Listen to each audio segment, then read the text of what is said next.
The town of Farmington. Respecting history, planning the future. 2, we will start the March 11th Town Council budget meeting. Peter, if you could lead us in the Pledge of Allegiance.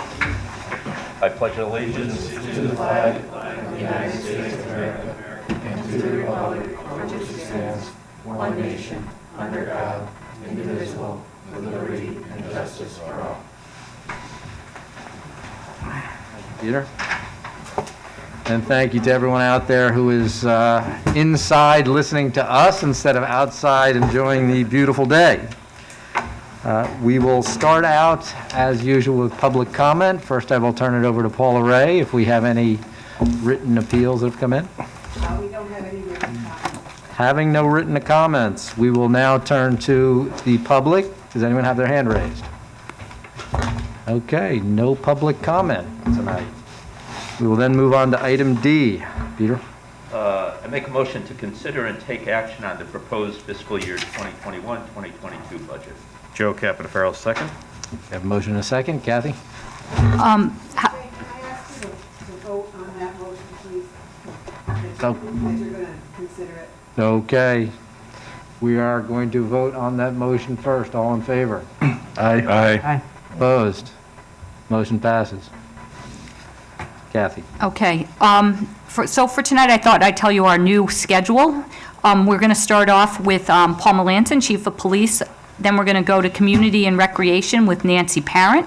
Then we're hoping that we are going to take dinner, but if we're quicker, we won't take dinner. Then Fire and Rescue, Economic Development, the Library, and then Public Works. Hopefully, we'll get through all of those accounts, and then we're going to hit the revenue side.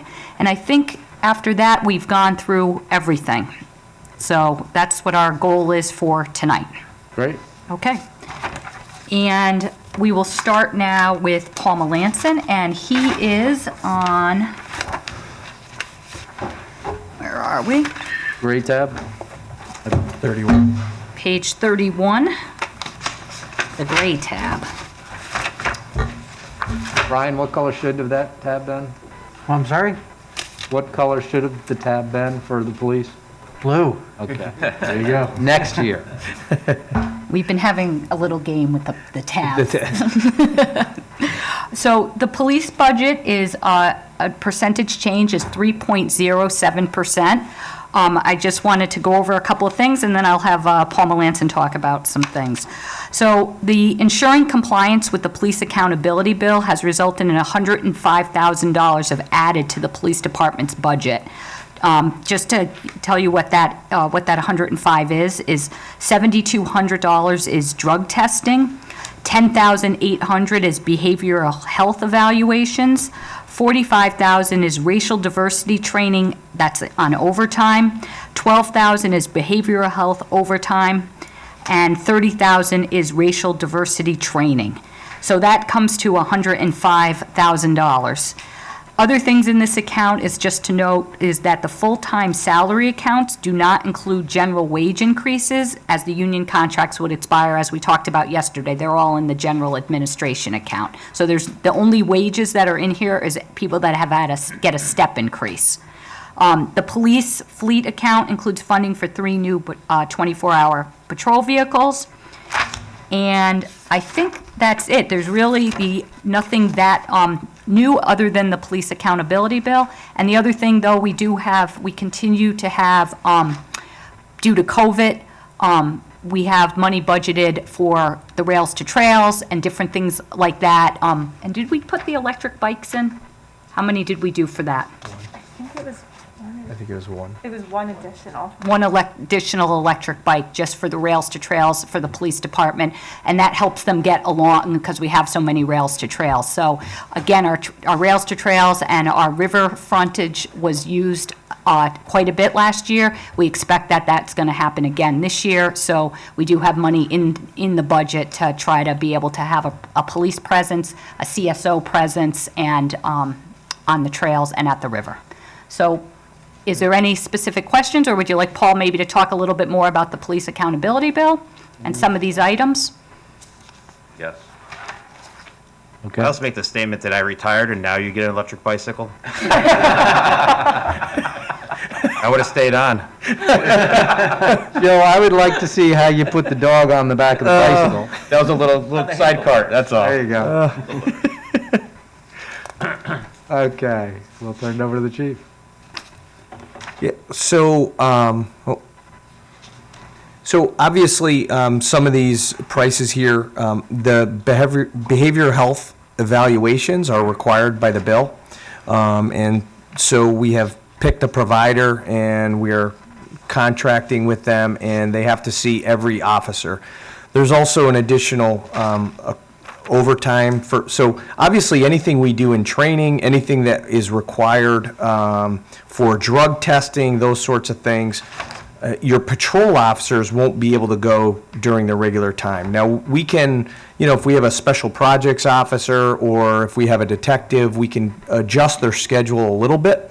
However, for all of our patrol officers, which as you know is our biggest division within the police department, we cannot take them off of the road to send them for these evaluations and those sorts of things. So that's why there's also an increase in the overtime. The racial diversity training is twofold. One is the group that was meeting had a great idea about, I think most of you know that a great majority of our arrests of younger people and people in their early 20s, et cetera, is at West Farms Mall for thefts and et cetera. And they thought it would be a great idea if we provided some racial diversity training for all of the stores there at, because there's a consortium of stores, obviously, at West Farms. We have an officer who, I think as you know, that they pay for, they reimburse the town for, he's assigned there, and he has a good working relationship, obviously, with all the loss prevention, all the managers from all the stores, and he does some quarterly training with them, usually quick training and that sort of thing. But one of the ideas, and we floated it by the management there and also the management of the mall, but also the management of the stores, was some racial diversity training for their employees. And they liked the idea, and so we have put in some money to bring in some experts, outside experts, to help do some training there. That's just one part. There's also a 3-day training that I've been talking to several chiefs about. It's to do with racial diversity, implicit bias, and several other issues. And you bring in outside trainers to train all of our police officers, and it's a 3-day training program for them. And we'll obviously incorporate. There's been a lot with mental health type training, people with autism, elders, and so, schizophrenia and all the very many aspects of the population that we deal with day in and day out. And so we will cover that in this 3-day training, and every police officer, every sworn member of our police department will get it. But it's not cheap. We have to bring people in, and we have to touch every single officer for 3 days. So that's why you're seeing, I think, an increase in many of these. And Paul, Paul, the other thing too is that, just talk about, just because you were one of the first that went, the psychological training that you have to go in, once every 3 years? You have to go get a test? Yeah, so so we're doing it once every 3 years. Our certifications are once every 3 years, so we have to be drug tested, and then we're doing the mental health assessments so we're doing it with. All of our officers are broken into thirds about when we expire. So mine expires this July, and I have to have 60 hours of training plus XYZ, plus I have to be drug tested in my psychological to get recertified by the Police Officers Standards and Training Council. So that's the licensing agency of police officers. I sit on the council as a chief of police. I'm one of the members of the council. Serving my second term now, originally appointed by Governor Malloy.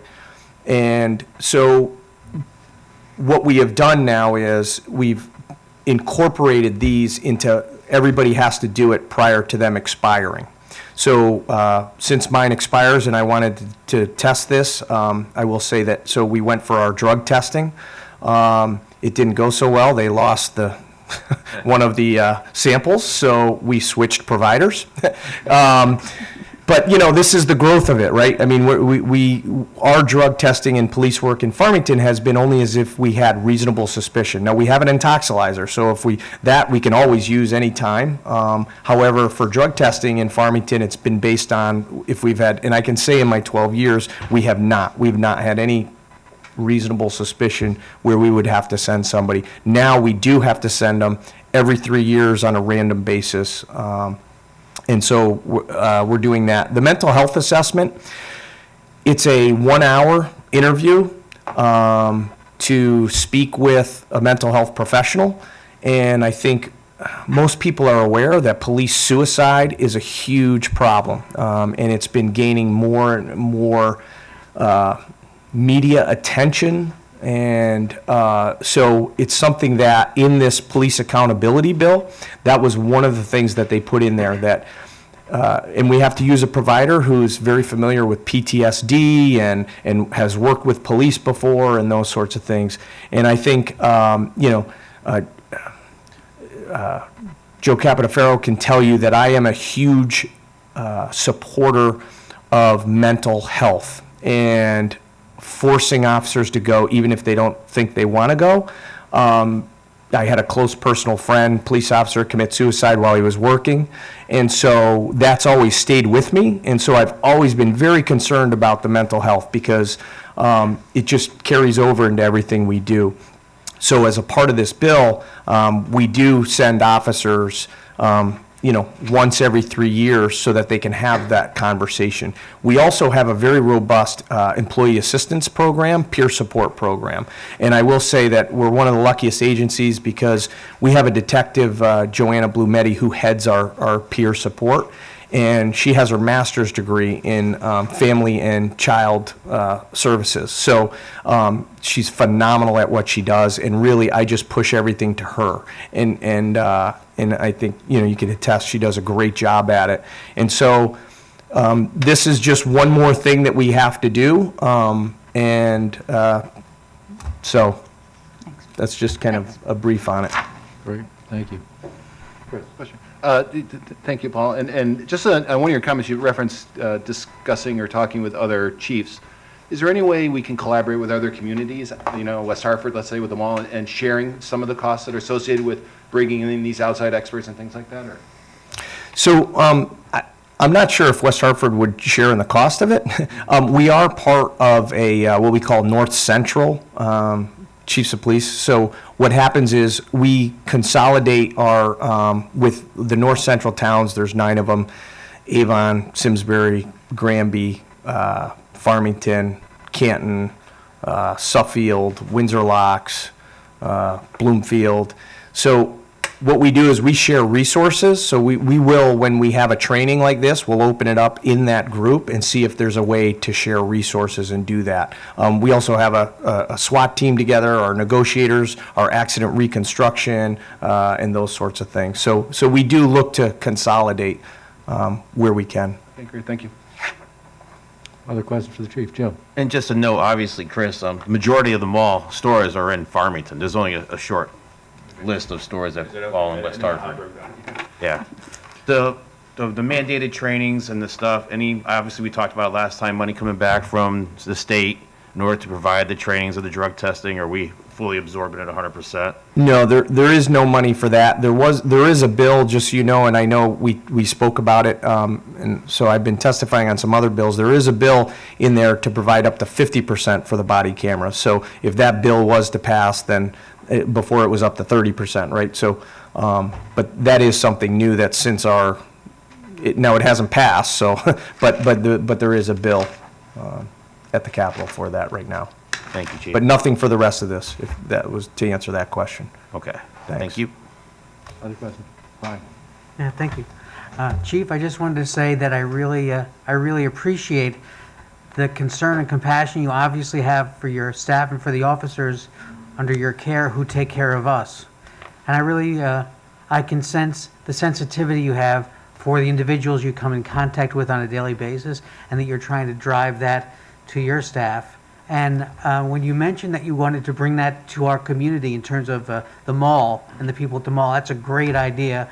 And I'm wondering, at this time, are there any federal or grants available to help cover the cost of those trainings? I'm sure you've looked into it, but I'm just curious to know if there are opportunities to get grants or federal support for you to pull that off and balance our budget a little bit.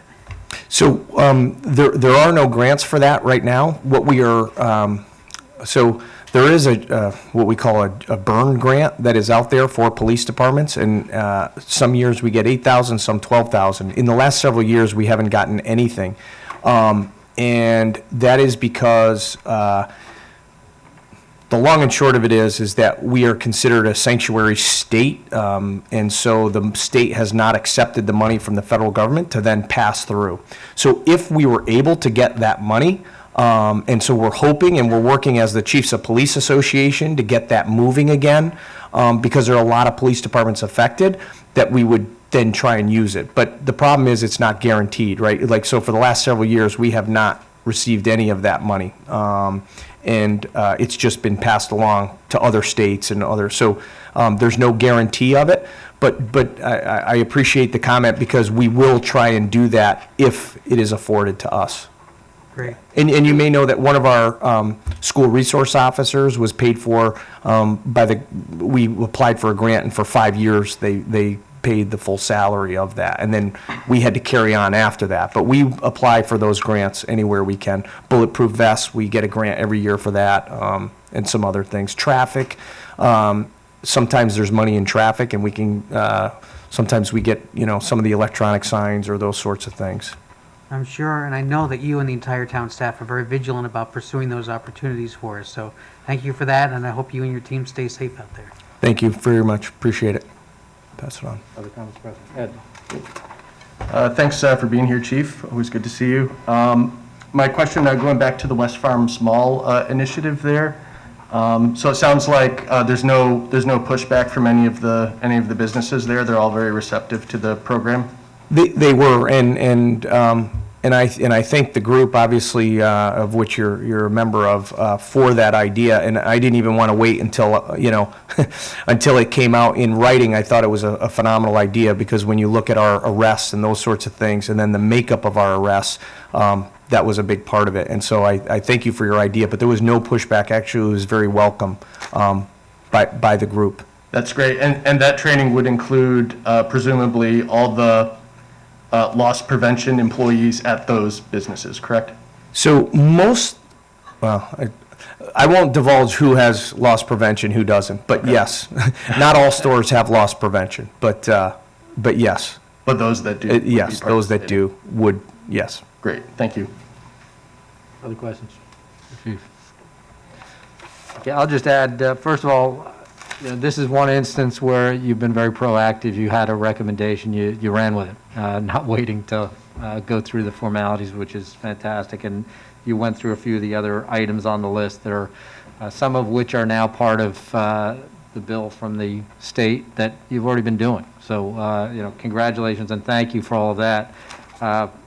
As far as any potential money coming out for some of the accountability bill, we did meet with some of the Farmington Valley towns this morning, and some of our legislators were there, and they said they're trying to put in some money for the record keeping of the body cams, which would be fantastic, because you had brought that up in a previous conversation.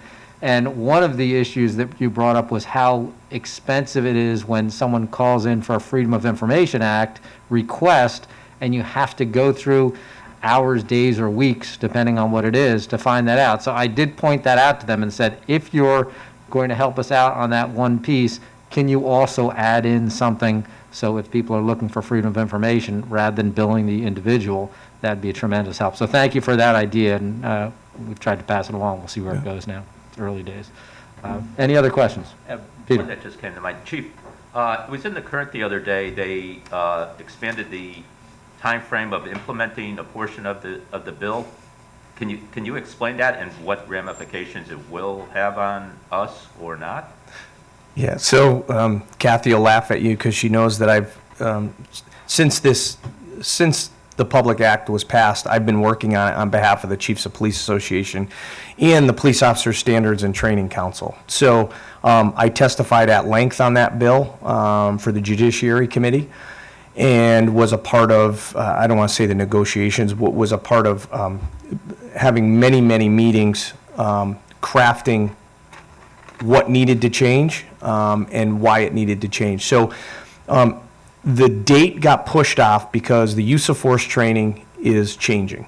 So the standard for when we can use force and not use force is changing. And so what we have to do at the police academy is create a whole new curriculum. So for 30 years, I've been going over case law, what our law is, federal law, on use of deadly force. Now, there's a little bit of a caveat to it, and there's some things that the state is going to require to review when you use deadly force. And so what has to happen is we have to come up with a whole new training curriculum, and as post, we certify use of force instructors. So those instructors, now we have a working group that is developing a policy, and I'm working with that working group. And then we have another working group that is the instructors who are then going to have to put together a whole new instruction.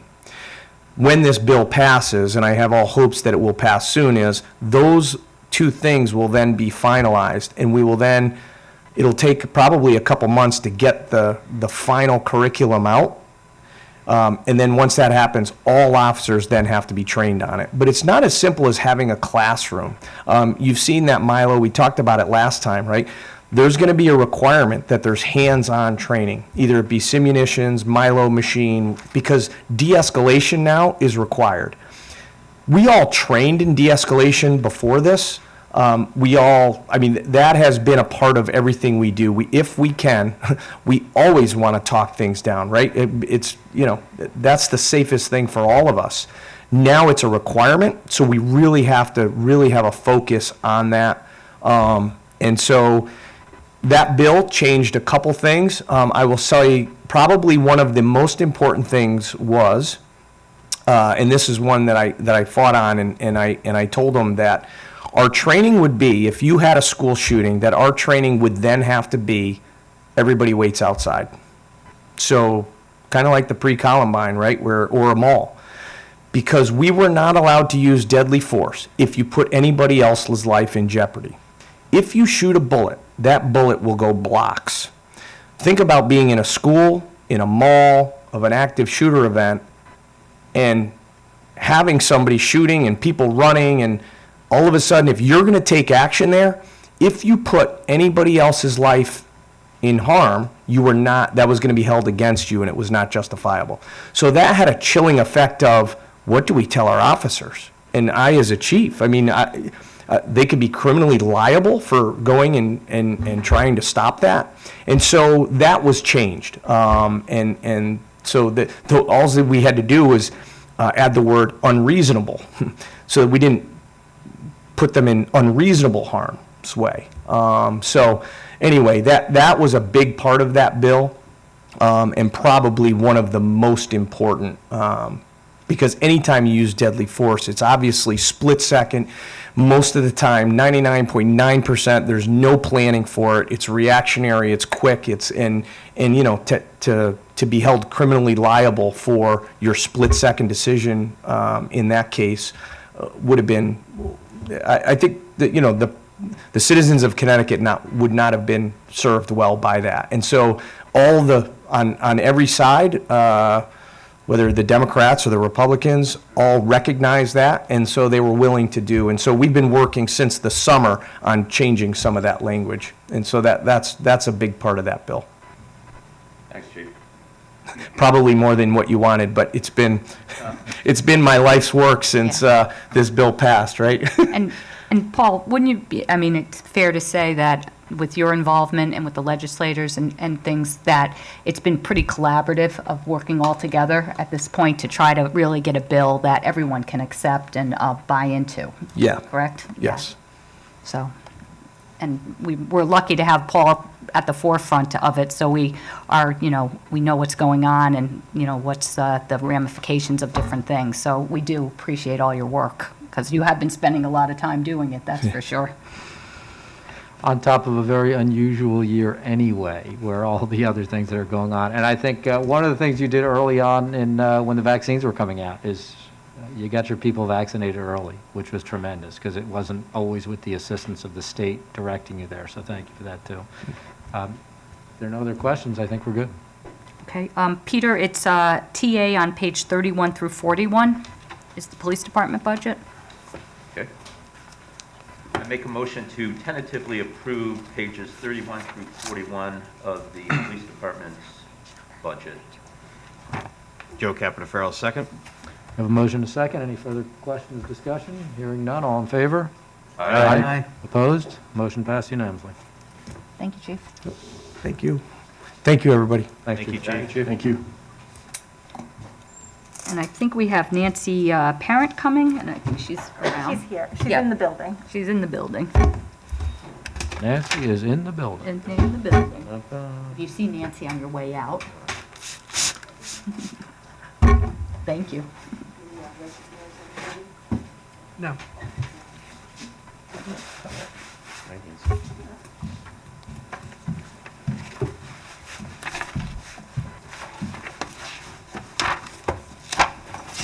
Thank you.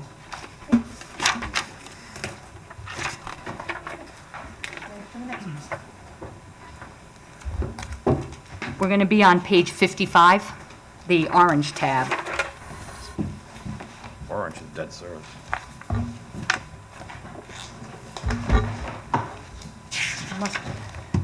Mustard, sorry. Goldenrod.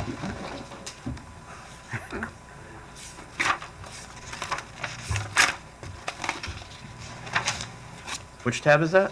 It's mustard, page The one right 55. after the green one. Mustard. Mustard or orange? Orange is debt service.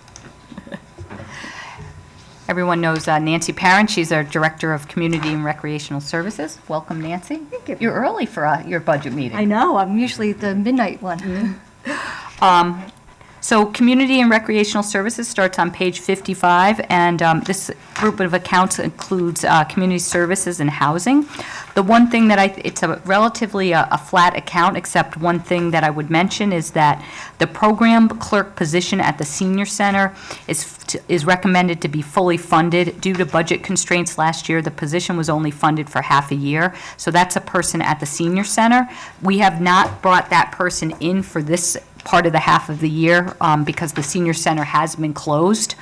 We are looking to bring someone in relatively soon. The seniors, as they're getting vaccinated, are very hot and heavy to come back to the senior center. And I don't know if anyone has been familiar with the senior center throughout COVID, but Nancy and her crew has done a spectacular job during COVID for the seniors. They played pickleball outside. There was, I don't know if you saw, like if you drove by, it was all set up, and Nancy and them, they're moving chairs, setting things up, and more people are coming in and more people are coming out. And really, I think all the seniors have been really good troopers, and they've been very creative about different things to do. And so Andrea, who is the director over there, is very much pushing for us to get another program clerk over there, and we have it funded for the full year, but we are looking to bring her or him in relatively soon because it is busy even right now doing programs. So Nancy, was there anything really on the, in the senior center or anything that you'd like to, I mean, maybe just talk about a little bit about some of your efforts with COVID and the vaccines and things that are going on, just because I think they have an interest in that? Absolutely. And as far as the senior center person too, with COVID, it does take a lot more time to check people into the senior center and get them going, you know, checking temperatures and set up, take down, cleaning in between. So, you know, that extra person there would be a huge help. But as far as for vaccines, what we decided to do early on when they started offering up the vaccines is we got a team of people together to actually reach out to all the seniors to help make the vaccine appointment. So we've made, I think last time I looked, I think it was like 1,900 phone calls to get people registered and signed up. We had a few seniors that have email and we sent them email instructions, but by and large, a lot of, especially the older ones, don't have that email address. So we've actually, at one given time, I think I've had, 10 computers set up, refreshing on VMs to get people appointments and things, so. And even before the appointments, just throughout, just maybe give a little, because I don't know if they've seen you really, about just the whole thing with COVID and mental health and Oh, yeah. in your office and how busy it's been and Yep, how absolutely. you're functioning. Yeah, we've been working with a lot of people with financial assistance and getting people, on programs that can assist them, helping people with some of the orders as far as evictions and things of that nature. We've been helping people file the appropriate paperwork and get themselves settled there. And then as far as counseling, we've seen such an increase in anxiety, primarily in teens and kids, that they're mostly teenagers and younger adults that we've been working with, but a lot of the older folks too. And again, we have so many great volunteers that have assisted us. We actually, when everything shut down, we got a team together and started calling people and checking in with them regularly, doing on-the-phone counseling and things of that nature. We were creative. We've done a few programs on the radio to be able to reach out to folks that don't have the email addresses. So everybody's been really busy. It's different, but, with Dial-A-Ride, we're getting people where they need to be, but it's one person on the van at a time, so everything just takes a little bit longer. We have to sanitize in between things but we've kept it running and everybody's done a really good job too. So I don't know if you have any questions for Nancy? Questions for Nancy? I have one. Go. Thank you, Nancy. You said you're helping the seniors. How about any help for the disabled for lining them up for shots or anything? Absolutely, when it's there, when people fit the criteria to be helped, we absolutely will help anybody and everybody. But didn't you just do something recently at New Horizons too? Yeah, we're actually coordinating a clinic at New Horizons, potentially one or two of the other retirement communities as well. Yeah. Awesome. And I know you said about the teens with having some crisis, and I Yep. know yesterday the Board of Ed said the same thing. Are you working in conjunction with the schools? Yep. In order to piggyback off each other? Yep, we work together, and with a lot of we call them family with service needs, a lot of those families come before us through the JRB and things of that nature, so we work together very closely, actually. Okay. And my last one is for Section 8. Yep. The rent relief and everything else. Are we having issues with people not being able to pay? Is Section 8 still funding people on those accounts to pay their rent, or did that all come to a halt with COVID? No, Section 8 is actually a federal program that actually pays rents for people that qualify. We do receive some FEMA money to help people, as what you're talking about with evictions, and anybody that has needed assistance and qualified, we've been able to assist, but because of the stop with the evictions, we haven't had to tip into some of that money yet, but I anticipate we will be. Okay. Thank you. Other questions for Nancy? Yeah, I do have one question for you, Nancy. Thank Oh, you I didn't very see much for everything that you're doing, especially for our seniors. My dad appreciates the calls. But my question is on the stone house. Okay. We were there a year ago looking at it. There's a lot of potential there. Is there any more solid thought about what we want to put in there, how it could be used? Yeah, there's actually a lot of thought. There is some funds, I don't know what's happened with the capital, but there is some funds with the capital that we've been banking to work together to get some things, especially that porch area would just I think that we all really like that area. But that's there is some funds in the capital for that. So how is that going to be open to the public? What were you thinking of you doing there? Well, at this point, no real decision has been made because of the fact that there's quite a bit, there's 3 different phases. Because it's beautiful. It is a beautiful building. It's one of my favorites, actually. Yeah. No, I look forward to seeing that used. Yeah, me too. I think Brian's going to next lobby for our council meetings to held in front of the fireplace. Yeah, That is a nice. brilliant idea. You're glad you had it, right?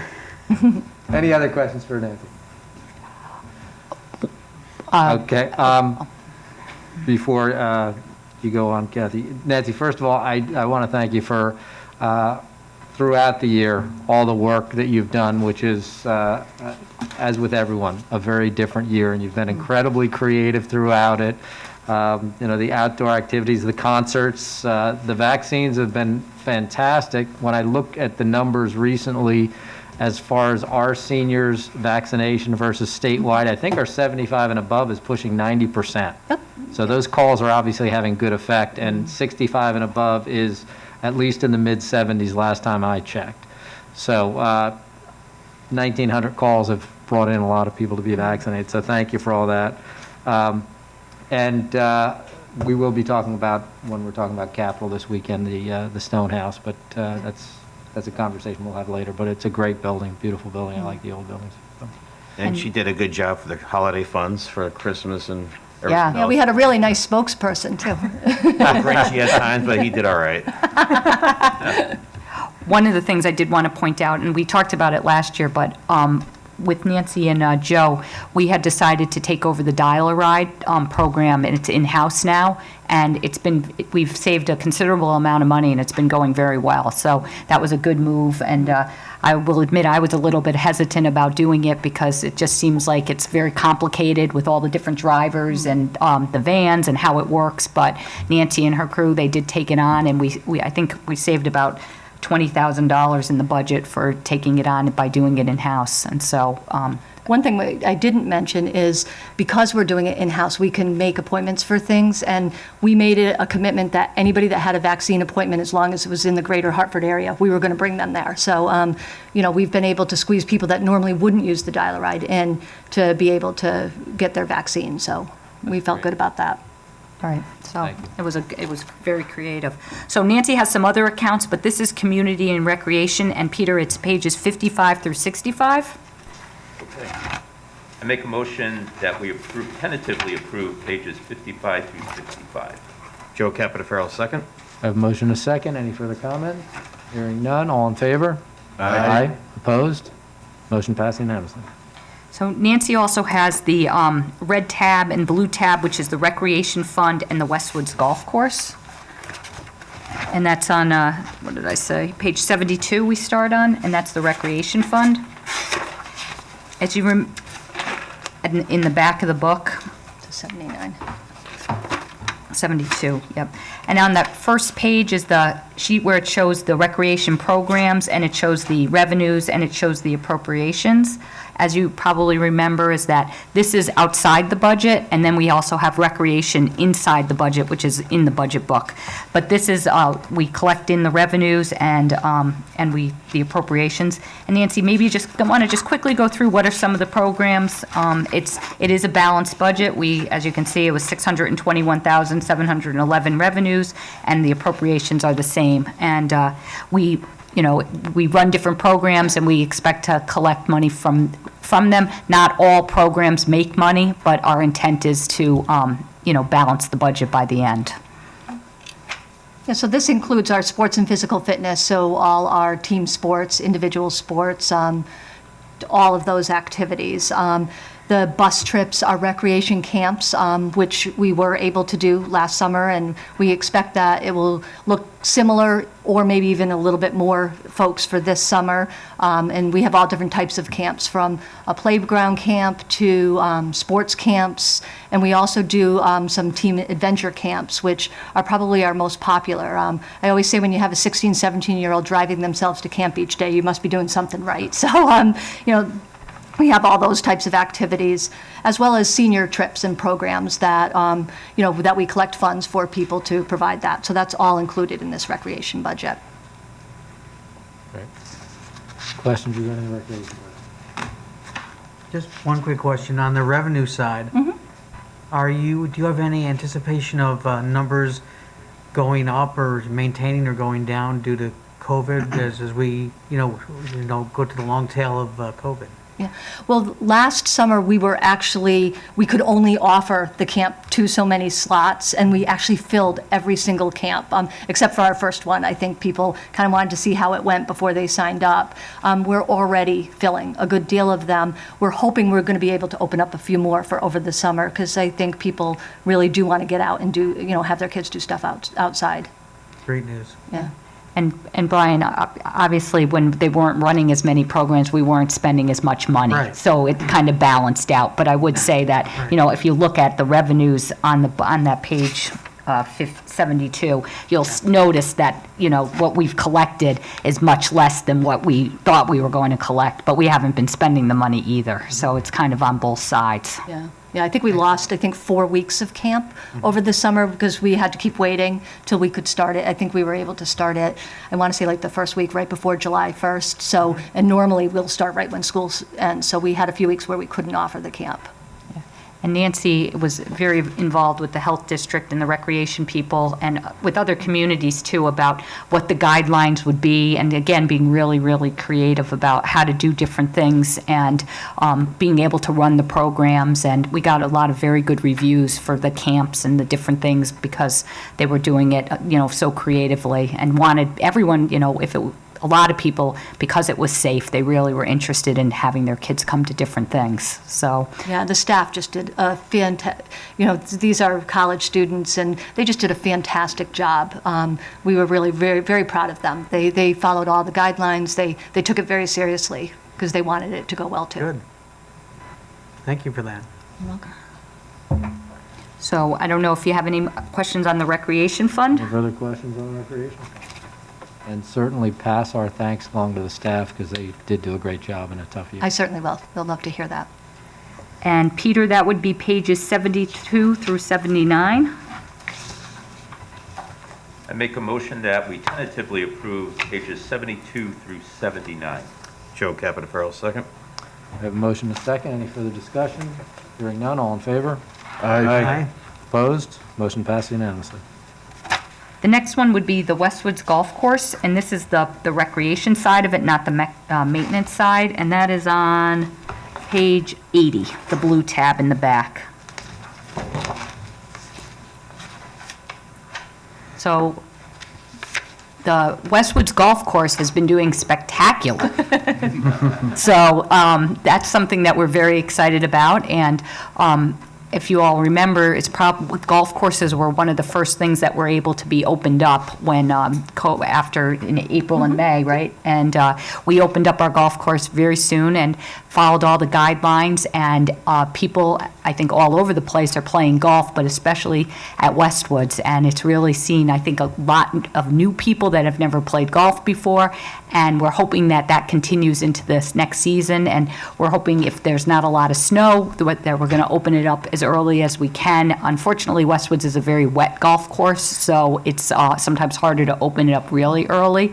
But I did see today, I noticed at Tungus Mead, people are playing around the last of the snowbanks. So we're going to look to open the golf course up. And one of the things that we're doing over there is that because the golf course has been doing so well, we have a good restaurant person there, and the restaurant really needed some work to make it more successful. And now that so many people are up there, we want it to be a destination. So they're doing work up there now to improve the kitchen in the area.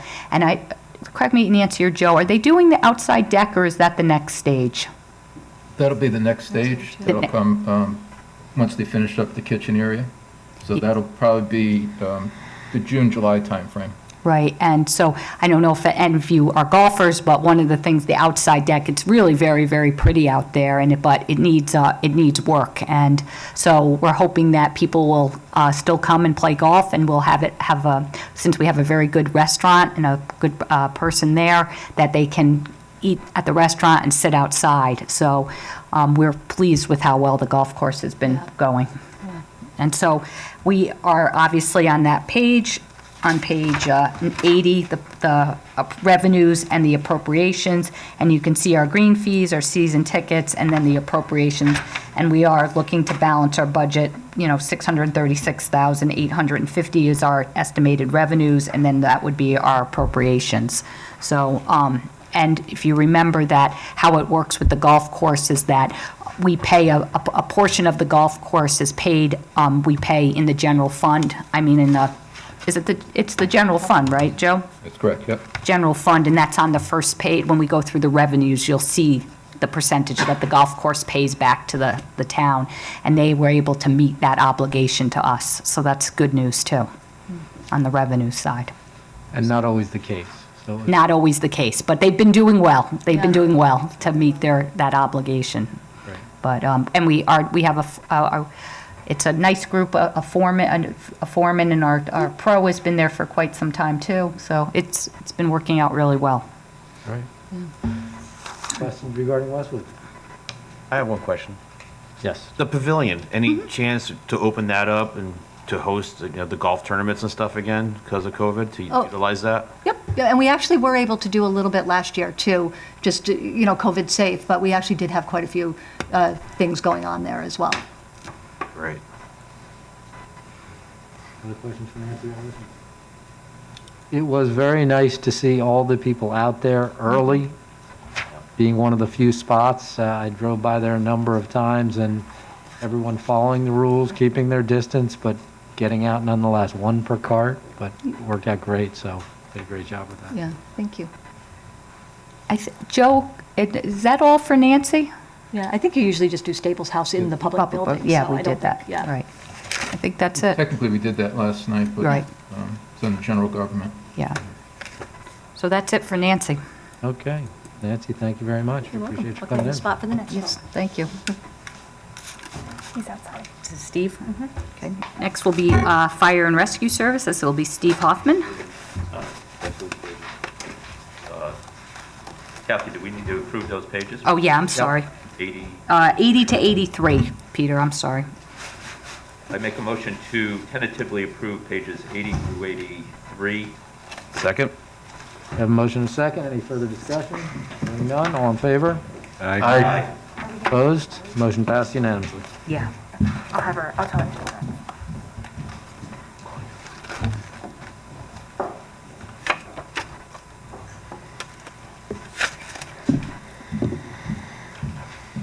Fire and Rescue Services, it's with the gray account in public safety, and it's page 27.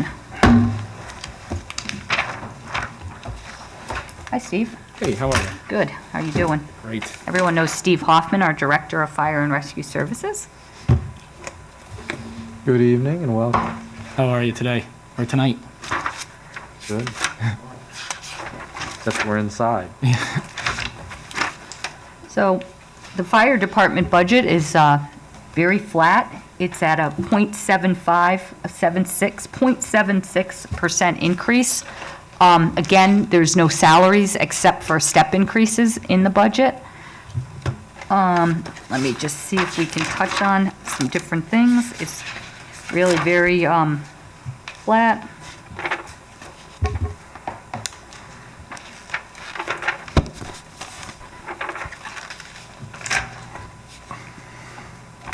As you know, we have 9 paid firefighters, and they supplement our volunteer force of firefighters. They've been doing an excellent job, the firefighters and the volunteers, during our COVID. And so that's been something that we've been very grateful for, that, they were our first responders out, and especially at the very beginning. So they've done excellent for us. Steve, is there anything maybe that you could touch on an overall philosophy or what's going on? It's pretty much status quo. I guess know- for this year, the SAFER grant is on its last year, so it's a 35-65 for the third year, the SAFER grant. So 35 the feds are paying, and then 65 we're responsible for. It's that 9th firefighter. So it's the last year's SAFER grant. And also this year, the training facility is coming up on its 5-year inspection per NFPA 1403. So fire facilities who put up the training tower is going to have to come in, and it's a cost share with Avon, because we share that facility with Avon, and that's going to be due in this budget. That's 5 years old? Yeah. Wow. Yep. Hard to believe. Yeah. Is it still used quite a bit? A lot. Yeah. Yes. Yep. We do all our fire training there. We've actually started to do internal state certification courses. So in 2019, we did a firefighter 2 class in-house with our own instructors. We were going to do it in 2020 as well, but obviously the pandemic wouldn't allow us to do that. So we're planning for that in 2021. And doing it in-house does save us money. It allows our instructors to utilize their skills and abilities that they've learned through state courses and going outside.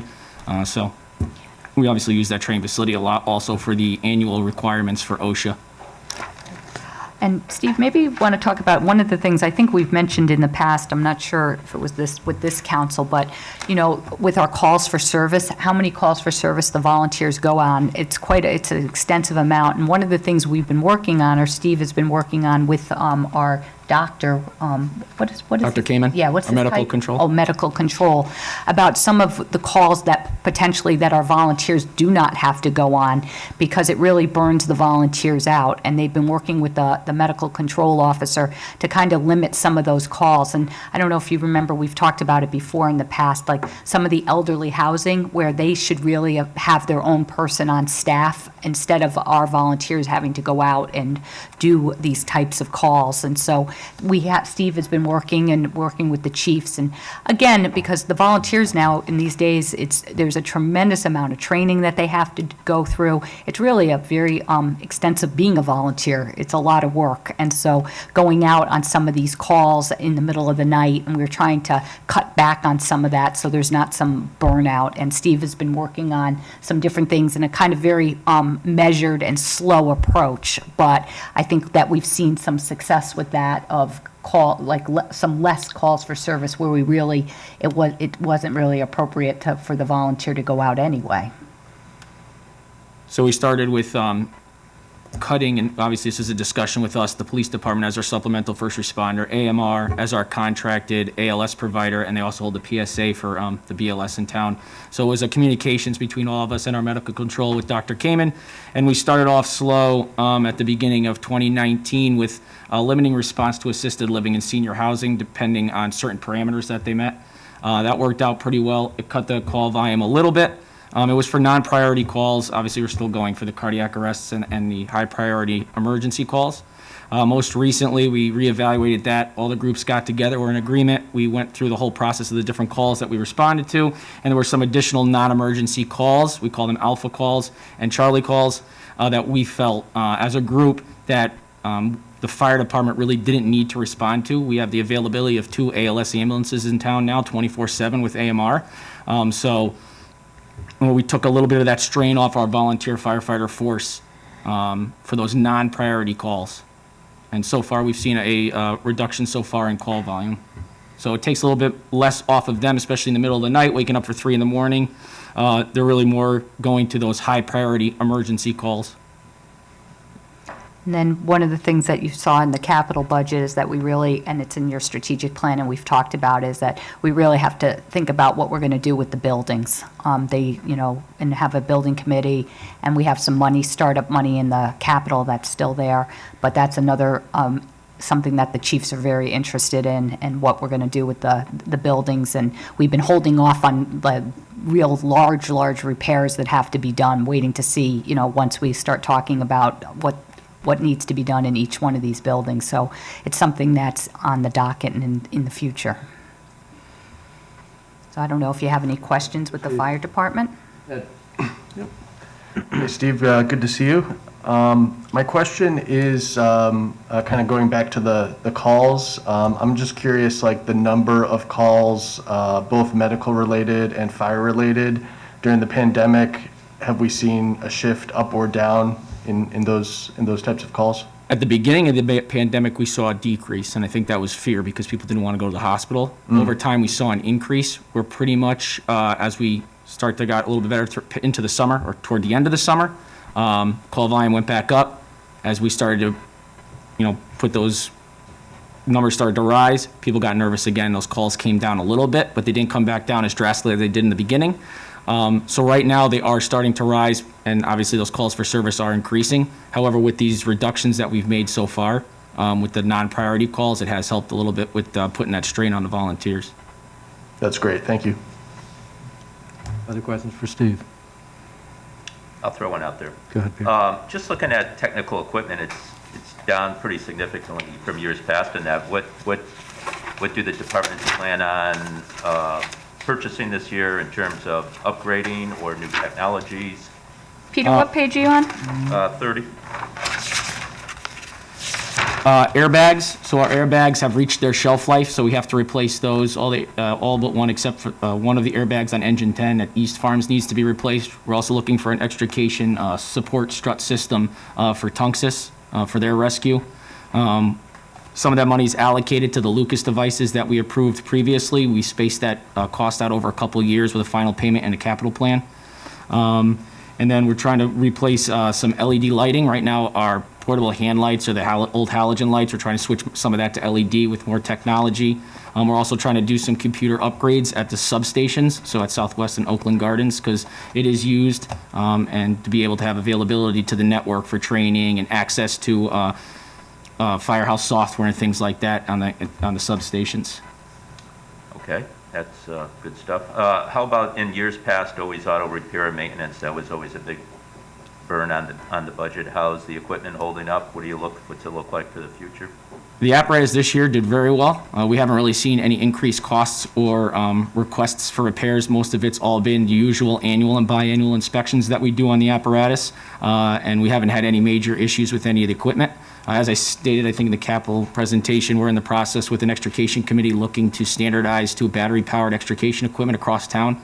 So a committee is together now working on that and looking at all the different models and makes and to see what's going to be best for the community. Excellent. Thanks, Steve. Welcome.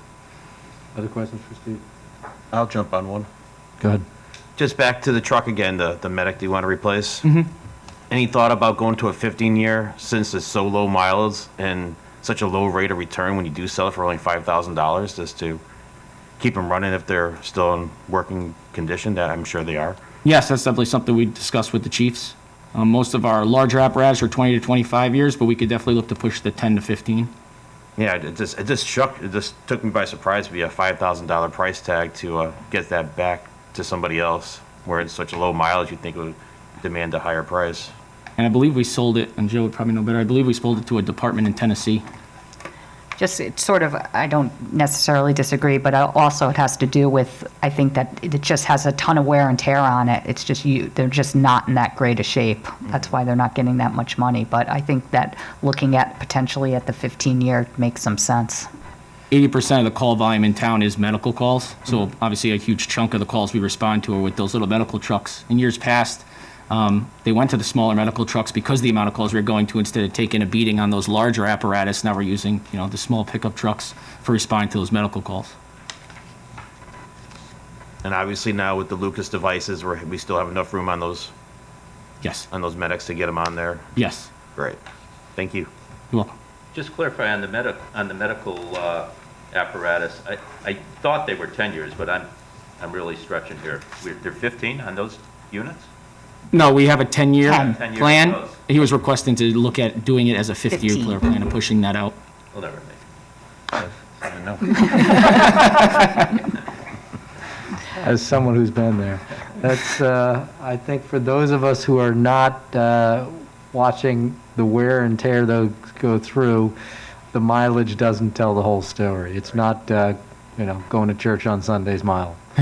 So you put in some hard efforts there. Let me ask you a question on volunteers and how you're doing. Historically, you've done a great job of bringing in volunteers. You've got a great group there who has, responded incredibly well during COVID. How are you looking at recruitment going forward?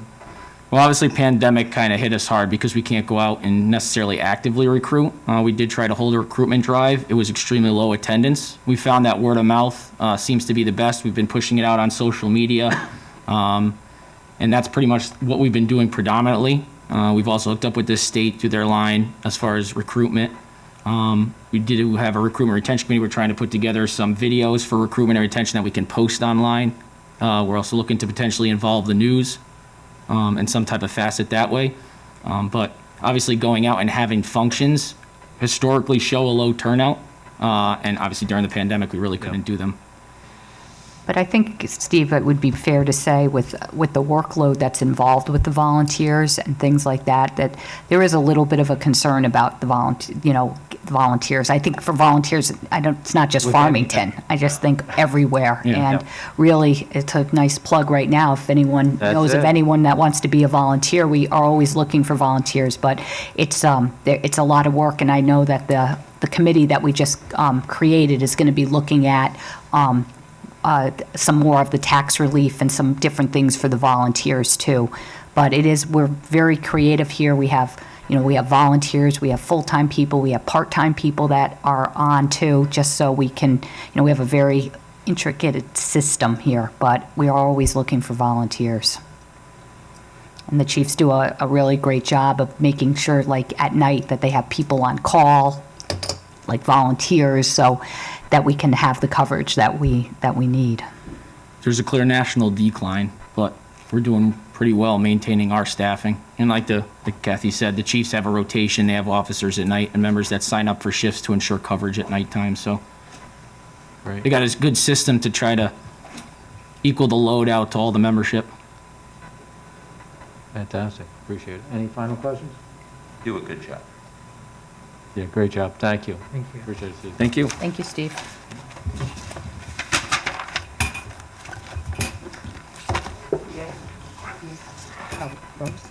TA. Oh, I'm sorry, Peter, we just need a TA from 27 to 30.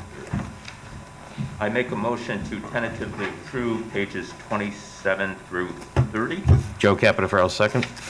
We have a motion and a second. Any further questions? Hearing none, all in favor? Aye. Motion passed unanimously. Hi, Rose. Come on up.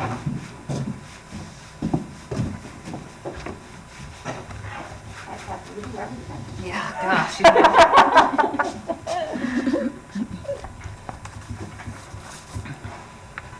Everyone knows Rose Ponte, our Economic Development Director, and she is on page 14.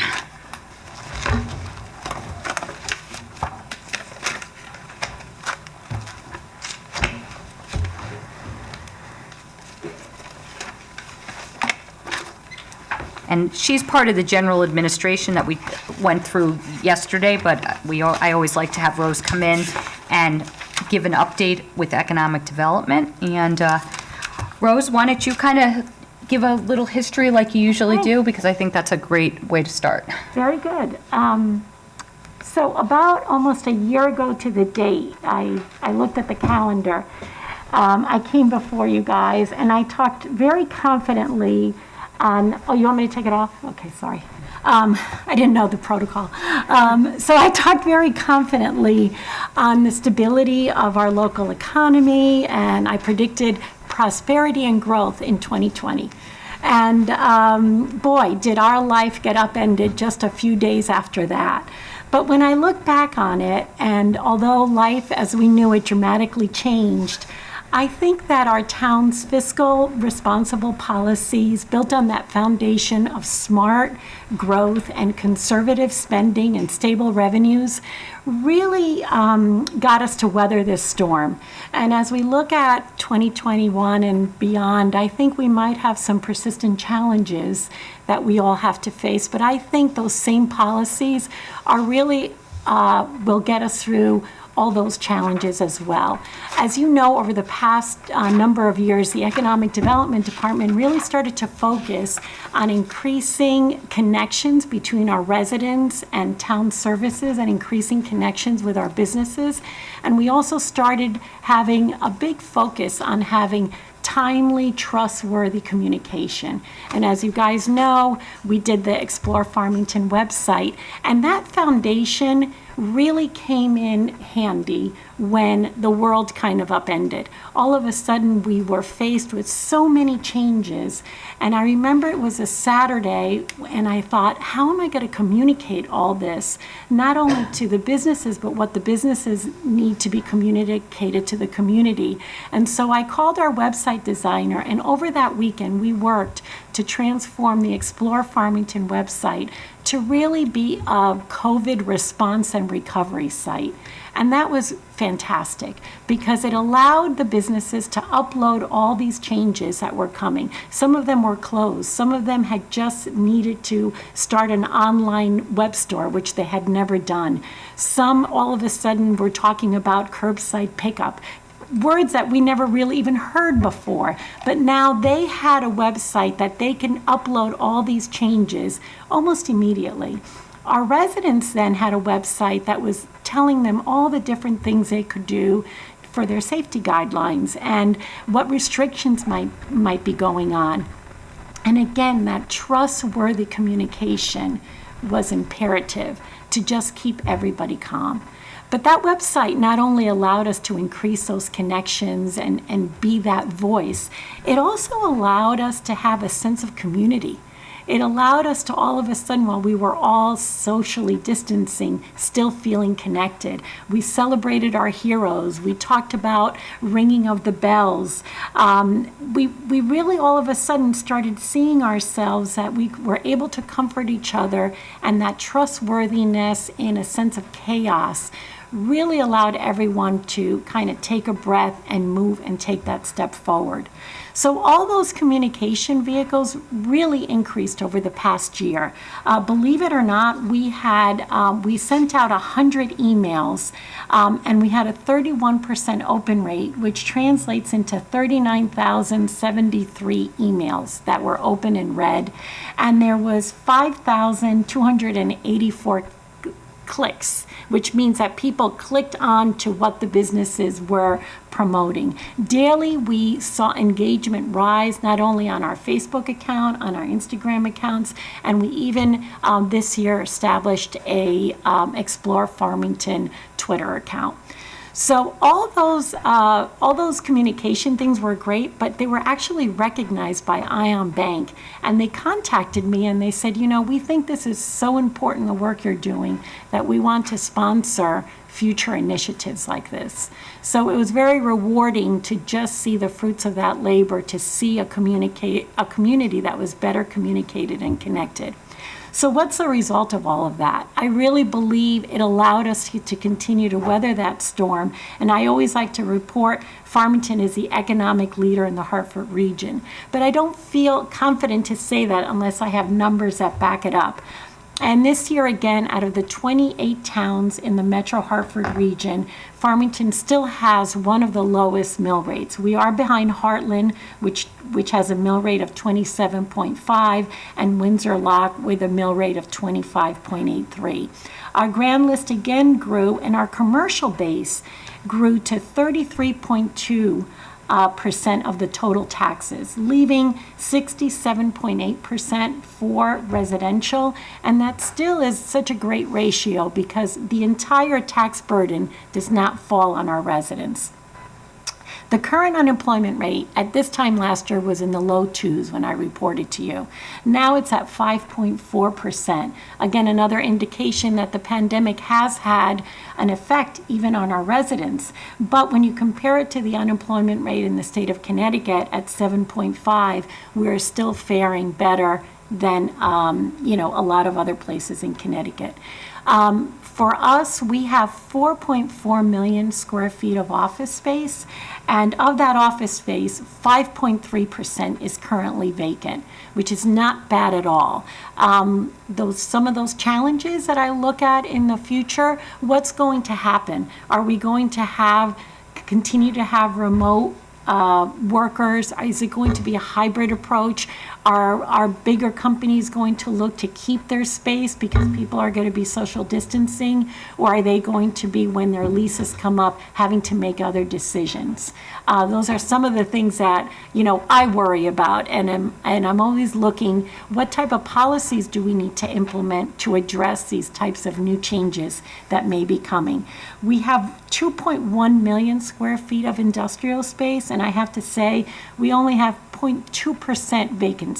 All our manufacturers are doing well, and the doors are wide open. So looking into the future, as we really prepare to really reopen our economy, and it looks like that's really going to happen, we still have to be flexible and be willing to adapt to this new normal. We're going to continue to communicate that information and engage our community. That's going to be a component piece of our success. And by staying adaptable and flexible, what do we have to do to think outside the box? What do we have to do to keep that mill rate low? And what hard-earned lessons have we learned over the last 12 months, and our companies have learned over the 12 months? And those lessons maybe will make them more innovative, more efficient, and actually stronger. So that's what I'm hoping to do next year, is to just continue to help our businesses as they forge this new normal and successfully resume all their operations. My budget pretty much is all tied to the goals and all tied to a lot of the activities that I just talked about. So if anybody has any questions. Fire away. But maybe, Rose, before you ask questions, Yes. a couple other things that I think are interesting is, like you said, when working with the businesses, and especially at working with the building department, about the outdoor dining and the, Yes. what do you call them, the bubbles? Yes, our igloos. The and, igloos, and Rose really worked hard with our building department and planning department, and again, just trying to be so flexible, and they, any business that could call, and just trying to have some level of common sense and trying to just help the businesses the best they could, and just with an attitude of, if we can make it work, we're going to make it work for you. And then, I don't know if you all remember, but they had the whole bubble issue where they thought that the bubbles were okay, and then all of a sudden the bubbles weren't okay, and we had all these businesses that had bubbles, and they were all calling Rose up with the bubbles. So then they changed that, and now the bubbles were allowed. The igloos are back. The igloos were allowed. But again, remaining that, flexible. A great example is this past Monday, many of you might have heard that Lord & Taylor's went out of business in the mall. So here we have 100,000 square feet, and Lord & Taylor's approached the town and said, we have to go to town planning and zoning because we would like to allow medical office use there. And that really was very important for us to be able to address that and say, okay, do we want a big empty building, or do we want to address it and make sure safeguards are in place? And that was passed just this past Monday. So those are the types of things, as Kathy mentioned, making sure that we we still needed to have a process in place to make sure that this outdoor dining was going to be done safely, and that buffers were in place, and that things were going to be done correctly. But we did it efficiently, quickly, and it's worked out rather well for everyone. Questions for Rose?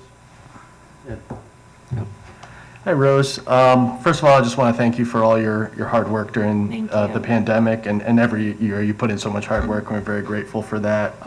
Helping businesses, find different resources and grants, and everything you said with the Explore Farmington webpage. I think that was great how you made that into a COVID response page this year, and all the other things you've done to help promote local businesses, to encourage us to shop local and support our businesses Yes. during this time. Very important. My question is, I read recently that Metro Realty purchased the old UAW building near Yes. Yukon. And I was wondering, have you heard anything yet? Are they planning on keeping the existing building, or demolishing that and building a new medical office type of building? And that would be in the floating zone, right? Yep, that could be Okay. in the innovation floating zone. So when we talk about, I like to call it our bioscience medical innovation zone area. It's a very, in terms of, I think it's a total of like 3 miles, but boy, is there a lot of things going on over there. And I know that Metro Realty has always trying to think of cutting edge, and I know they're very interested in continuing the success of the bioscience and life sciences.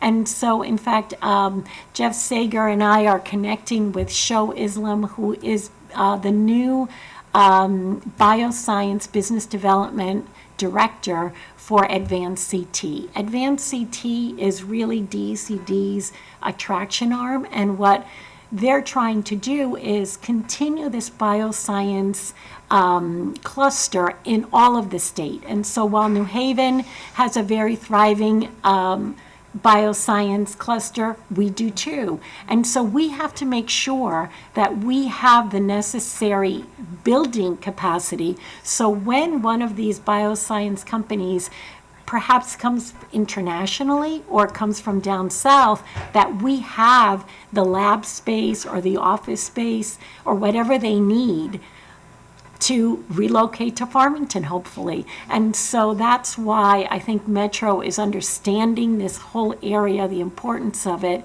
And when I've spoken to them, that's always been their goal. So while I don't know specifically what their plans are for that building that only became public, I think, a day or so ago, I continually work with them, and we're going to be connecting with Sho, I think, next week, and I'm sure that will come up. That's great. Thanks, Rose. Yeah. I got one. Joe? Nope. Go ahead, Peter. Hi, Rose. Peter? Speaking of of that whole area up there, during COVID, did they see a rise in hiring people up that way for the research and what Jackson Lab was participating in? I don't know all the details, but doing research or whatever on vaccines and stuff. Was there an increase in employment up there, and did they expand or have to take more office space, or did any of these smaller companies, did they grow through this pandemic? Yeah, there's been quite a bit of research done, and there's been quite a bit of grant money earned by Yukon Health and also by Jackson Labs and by the TIP programs. And a lot of that research grant money is coming to fund things like this. The best example I can, kind of brag about is Jackson Labs. So Jackson Labs, they really immediately went into action and partnered with the governor, and very early on did a press conference right in Farmington. And what they were able to do was incredible. They did have to increase staff, and they went from, I think, in the very beginning, it was less than 100 COVID tests a day to having the capacity to do several thousand, I think 15,000 tests a day. I know myself, a couple of times, you feel like you have a little symptom of something, and you're able to go to Yukon Health, get a COVID test at 8 in the morning, and have the results by that afternoon. And that's because it's right there at Jackson Labs. Excuse me. So all of that, they had to quickly add on to their lab, not in terms of, structure, but they had to rearrange.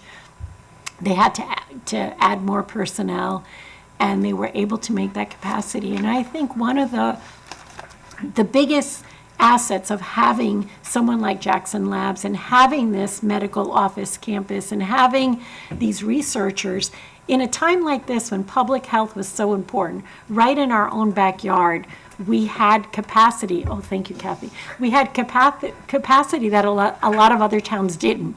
We didn't only have the Yukon Health able to do COVID testing, but even ProHealth went into the old Loman's Plaza and set up COVID testing there. And then we also had COVID testing by Griffin Hospital over at Tunx's. So while loads and loads of people were scrambling how to go get a test, right in our town, we had that capability. I think that's one, not only is it a very thriving corridor, but it really, the type of research that's being done affects our lives each and every day. Yeah. Thanks, Rose. Other questions for Rose? Yes, sir. Joe. Thank you, Rose, and what acknowledgement from Ion Bank to really support what you're doing over there with Explore Farmington, so thank you.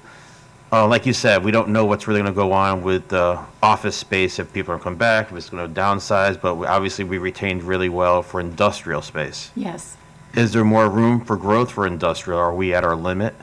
Well, right now we're at our limit, but I'm a big believer in redevelopment, and so there are some buildings that I would imagine that are maybe not being used to their highest and best use. Some manufacturers have started talking about doing some additions to their buildings, but we really are at capacity. You might have read a couple of months ago that Connecticut Spring and Stamping needed to expand, and they ended up going to a second building, I believe, in Southington. So we really are at capacity. But I think the way to grow is really going to be, redevelopment of some of the buildings and having them see bigger uses. But as of right now, as I said, we only are at 0.2% vacancy. So we'll probably be seeing these buildings, and obviously they're not in an industrial zone, so they'll have to go through TPZ and stuff, almost like Lord and Taylor, to redistrict themselves. That could very well be, and that's what I mean about being adaptable and flexible.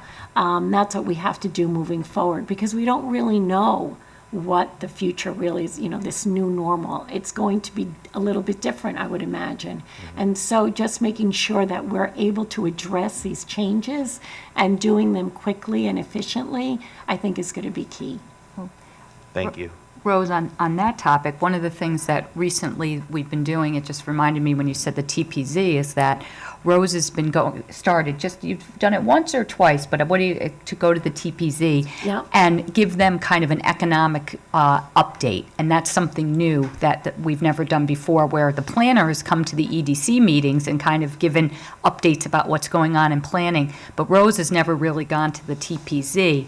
And as you know, the TPZ has very stringent rules about how they have to make decisions, but talking with our planner and Rose, we thought it would be relevant, especially that they could get an economic update about different things and about some different levels of flexibility and things like that. And I think that's been very beneficial, just like with the Lord and Taylor, that the TPZ, that we don't all live in a bubble and that we can communicate back and forth and do that. So that's something new that you have just started this year. So I think that and I think we're going to see more of that, just because they're going to have to be flexible about the different spaces and what we're going to need to do. Thank you. Brian? Just a comment, Rose, I think we were very fortunate, Farmington is very fortunate to have you here and have you so engaged and so engaging with the community and so interactive with the different components of the town that are all touched by economic and driven by economic development, because it takes that kind of coordination to make growth truly happen, and it's just phenomenal what you've done. Well, And thank you. And I have to tell you, I love working here and being part of this team, so it's very mutual. When you love what you do, what do they say? It's not considered a job. So I have to say, every day I'm excited to come in. Well, I saw you laying a lot of this groundwork years ago, and now it's really taken off to the fact that we actually have a sponsor. Yes. And now it is self-sustaining, I would imagine, which is where we wanted it to go, and that's wonderful. Yeah. And the emails supporting the smaller businesses in town, that's nice to see how that's really taken off as well. So thank you for all you do for our economic development here in town. Oh, thank you. Other questions for Rose? Rose, I'll just add, you said a couple of times adaptable and flexible, and I think that's probably been integral to this year of you in economic development. You really did a great job of reaching out to those small businesses, finding where the successes were, and passing along the information to the other businesses so more and more could open. I mean, having a year ago, if somebody said they were going to have tables in their parking lot and people were actually going to show up and eat, I know. that wouldn't have been, it would have been laughed at. Yeah. So encouraging people to do that and create spaces that are welcoming during these unprecedented times has been fantastic. And that, in addition to your regular day-to-day business of encouraging the companies that come here, work here, grow here. I know we've had a number of visits, and just recently from the governor congratulating our businesses in town for continuing to grow and helping Farmington and the state as a whole. So thank you for your part in all of that. It's my pleasure.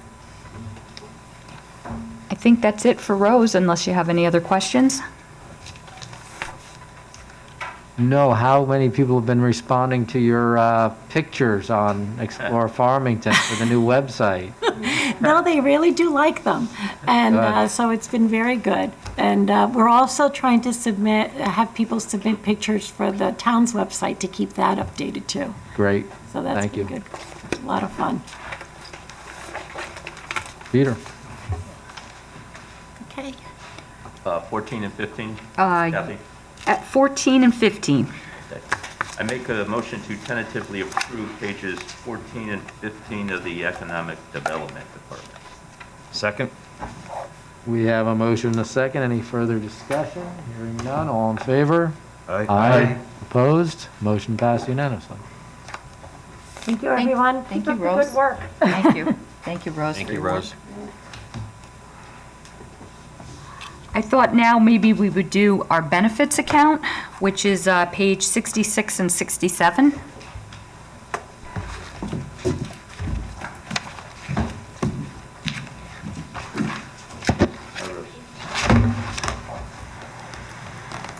So this is the other group of accounts, and it includes funds for employee benefits and contingencies. And this has our town pension account and the health insurance account. And as you can see in what we talked about a little bit is that, and Peter, I think, is on the pension board, and Joe will give an update too, is that our pension board has made a decision that to reduce the assumed rate of return on pension investments from 7% to 6.875%. And even though that percentage change seems very little, it is expensive. So the retirement board took this action after reviewing the actual investment returns over the past few years and capital market forecasted for the next 10 years. And it's the board's goal to phase in a reduction of the assumed rate of return over the next few years until it's at 6.5%. The reduction in the assumed rate of return will result in approximately $156,000 increase. This account also funds the employee share of the matching contribution for employees in the defined contribution plan. So as you know, our retirement board and Joe, we're very serious about making sure that we fund our pension plan appropriately, and this is a recommendation that they've made. I think it would be fair to say if they had their druthers, they'd say to go even further than what we are recommending, but I think a phased-in approach is, because it is costly to do it, is what Joe and I are recommending. Joe, do you want to maybe speak to it a little bit with the pension boards, what their thoughts were on this? Sure.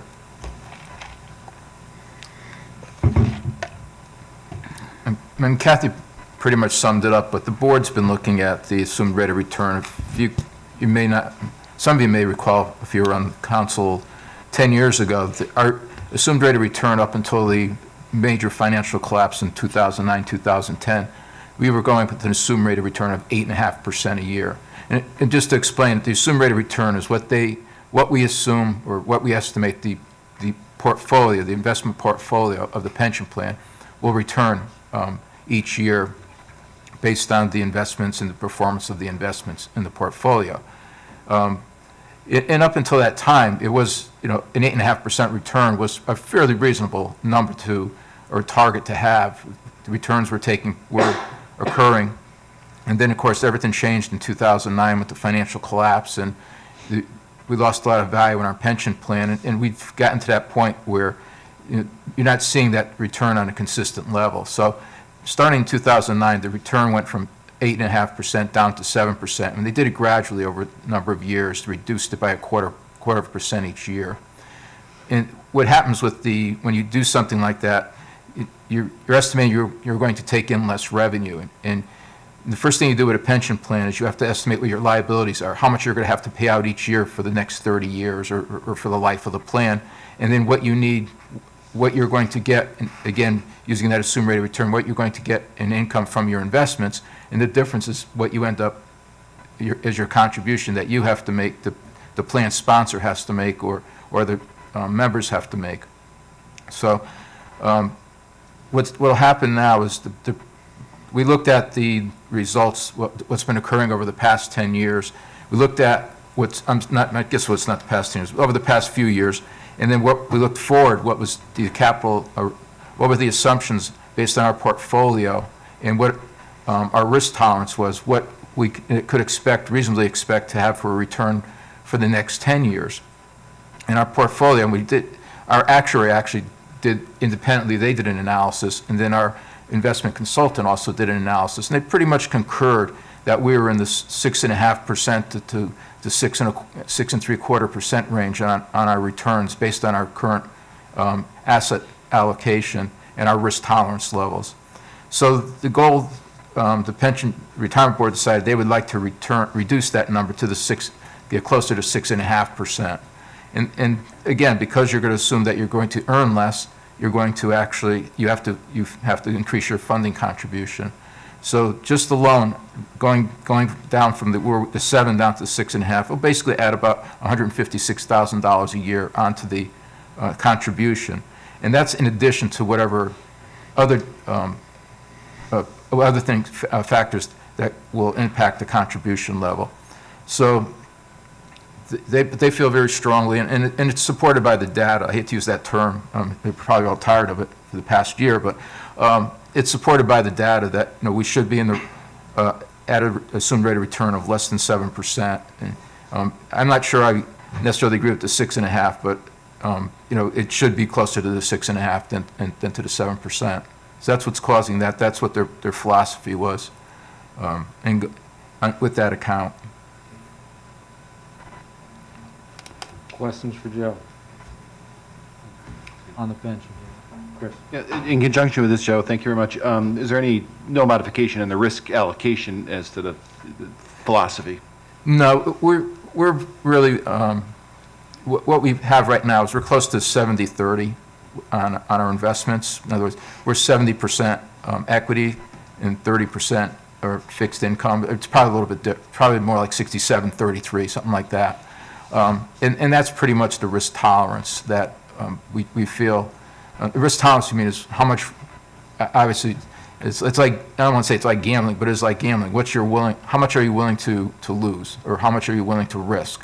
And that's pretty much where our risk tolerance is with the plan. And that's pretty, that's actually pretty aggressive for municipal plans. There are a lot of plans that are 50-50. So being 67, or roughly 67-33 is pretty, is a pretty good level. And then within that, there's also a breakdown on investments. How much is going to be in value? How much is going to be in growth? How much is going to be in emerging debt? How much is going to be in emerging markets? We basically look at all those factors, and again, we model the portfolio based on that. How much money is in international funds and that type of thing. Okay, thank you. Other questions? Yep. Thanks, Joe, for the explanation there. And I think it does make sense if we're seeing historically lower returns that we do bring down the assumed rate of return so that we keep the pension fully funded, which I think is important. My question is, I'm trying to remember, do we manage the portfolio ourselves, or do we outsource that to an investment company, or how's that done? The way our setup is, the retirement boards has ultimate responsibility for how the funds are invested or how they're managed. Mm-hmm. But what we do is we have an investment advisor. We hire a company, DeMayo Schneider is the company's name now. It used to be Fiduciary Investment Advisors. They merged with DeMayo Schneider and took DeMayo Schneider's name.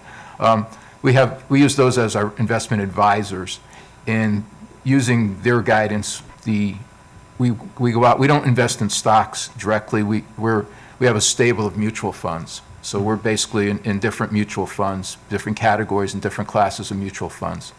And the retirement board meets quarterly, reviews the investment performance, reviews the analysis as to how the fund is doing, if there's any warning signs, and the retirement board will then decide whether they want to retain the mutual fund, or they want to fire the mutual fund, so to speak, and go in a different direction. Mm-hmm. And most mutual funds are benchmarked to like an indice or something like that. So I'm sure they're tracking, is this fund performing at that level of the benchmark, or above or below? And then if it's below, then they are probably considering whether to change that investment. Right. We look at the individual. We do it in three different monitor in three different ways. One is obviously the quantitative. You look at the fund's performance against its benchmark, whether it's IFA or the S&P or whoever, and then you look at the overall grouping of those mutual funds. For example, we have a stable. I think we have 5 or 6 international funds, and we look at that stable of funds, and we have a blended benchmark, which is a consolidation of various benchmarks that are relevant to those types of funds that are in there, and we'll match up to see how well we do against that blended benchmark. Then the overall plan has a blended benchmark, and we will look at the performance against that benchmark also. In addition, there's the qualitative, or what I call the subjective things that you look at when you're looking at the funds, and you're looking at things like a change in management style, a change in ownership of the fund, a change in fund philosophy, things like that. Mm-hmm. And that's more, again, it's more subjective. Are you concerned that the longtime manager of the fund is just retired and somebody else has taken over, or if the fund's been, bought by another investment company? You have to look at those, and those are more subjective, but those could impact what your philosophy is for why you invested in that fund. So, and some of our funds are actually, they stretch across or straddle different disciplines. So you may have a blended benchmark. You can't just go with one benchmark. You have to look at two benchmarks for that. So, and that's basically how we monitor. That makes sense. Thank you, Joe. Other questions for Joe? Ron?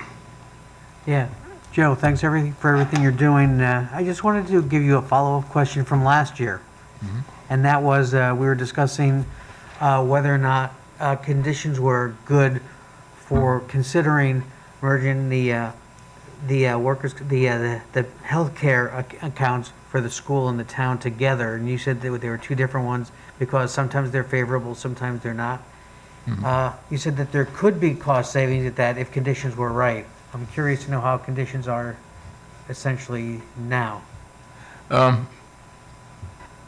Actually, I guess I probably don't really know how they are now. I can tell you what's going on. It's kind of a strange market right now in healthcare, or at least in our insurance plan. But before I even say that, I'll preface it by saying that I recently had a conversation with the Director of Finance and Operations for the Board of Education. They seem to be in the market for a new health insurance consultant, and we should be in the market for a new health insurance consultant. So we are talking about possibly doing a joint RFP and hiring one consultant to, for both plans. But looking at the town health insurance, when the pandemic hit, everything stopped. I mean, it was unbelievable. We had 1 month, we're self-insured, so every month we have to pay claims, and Blue Cross pays the claims for us. We reimburse Blue Cross. We had 1 month where we had we probably had $5,000 in dental claims, and that was it.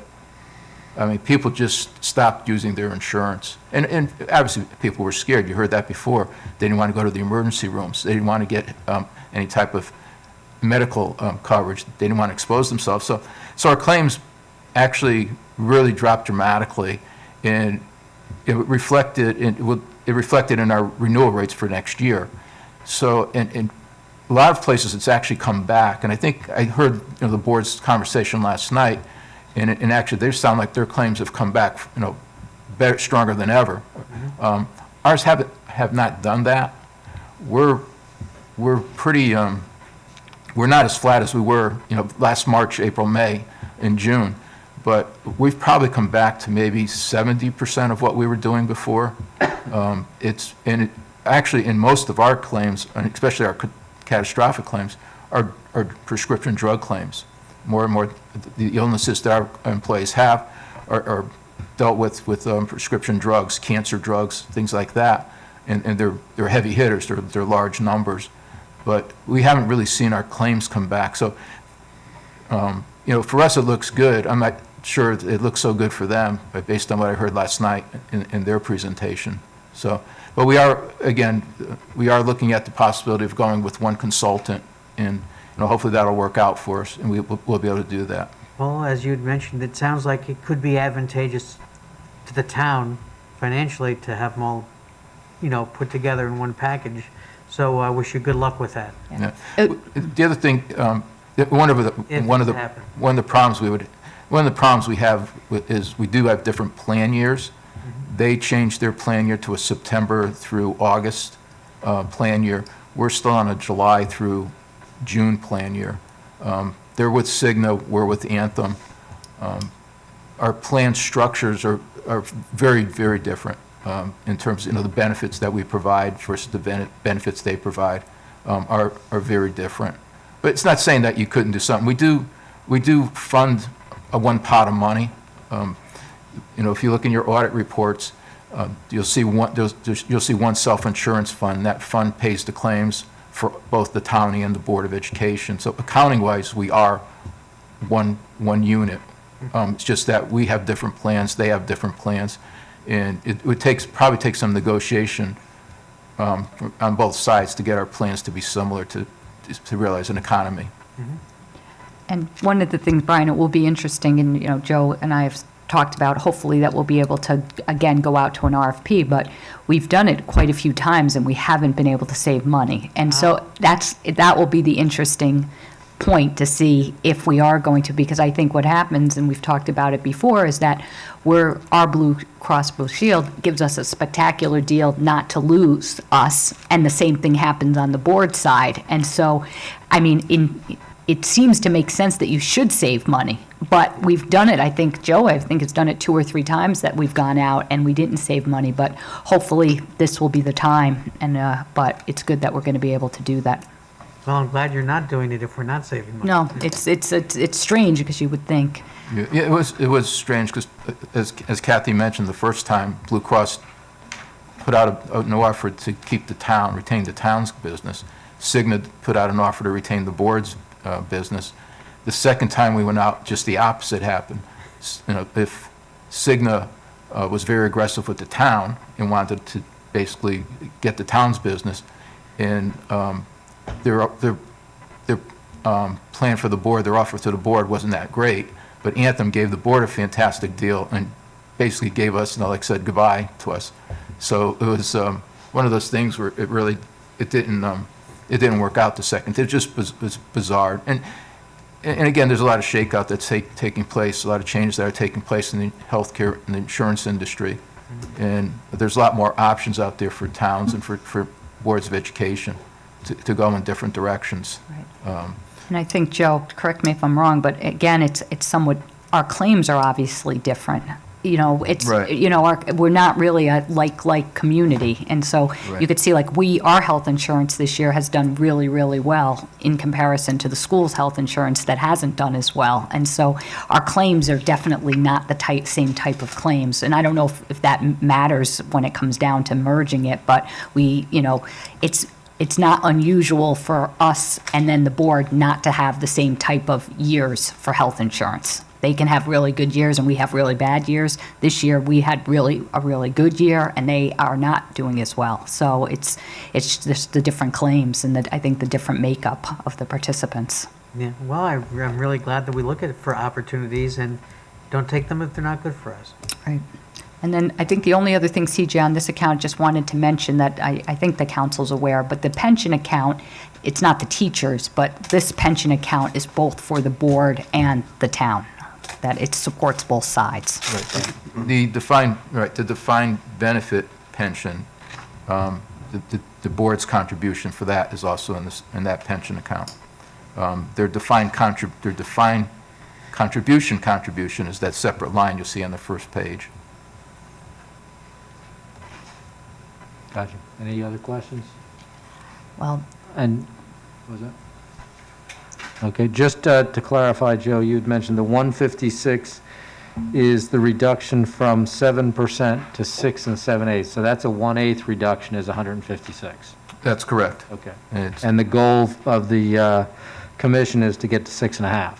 that's correct. Okay. Right, so next year, you would see that, if I were to write that same narrative next year, you'd say, we were going from 6.875 to 6.75, and then the year after that, and that's a guaranteed, it's going to add in $158,000 just by Right. doing that, and then if you say, well, if the contribution may go up more than that because of again, the liability growing or plans investments not doing well. And I just to point something out about when we talk about plan investments, we capture plan investment performance as of June 30th of each year. And it's unfortunate that in the past few years that at June 30th, the investments didn't look that great. Last year, and on 2019 on a calendar year basis, we probably were at a 13% return. At June 30th of 2020, 6 months later, we're at a little over a 2% return. And again, that was what happened. During the month of March and April of last year, when the whole financial markets collapsed, we went from, just to give you an idea, when we were sitting here last year, I was telling you that we had $97 million in the pension plan. by the beginning of May, we had $47 million in the pension plan. And by June 30th, we were back up to $92 million in the pension plan. So the investments was a roller coaster in those 6-month time period. I could tell you today, and I probably shouldn't, I'll probably jinx myself, but, we're at $107 million as of today. So, right now, if we were on a fiscal year basis, the pension plan's investments are returning 18%. And if that holds out for the next 4 months, next year that contribution number may go down. Joe, would there be any logic to changing at what point we look at it, since we sit in here and make these decisions in March?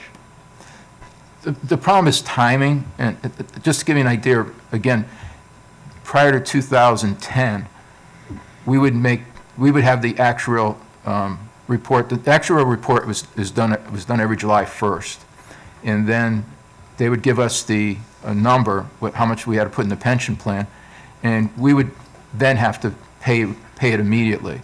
So what would happen is, and what happened in 2009 was, we had budgeted, say we had budgeted $1.3 million for our contribution, because that's what we had budgeted the year before. We factored in some increases on it. So we budgeted $1.3, $1.4 million. The actuary came back with the report in November and said, you have to pay $2 million. And it was like, well, we don't have $2 million. I said, well, you have to pay $2 million. So we didn't pay $2 million that year. It was the only year that we did not make our required contribution, because we didn't have the extra money to make that contribution. So we switched it up, and what we did is we said, we'll still do the actuarial report on July 1, but we're going to do it for the following year.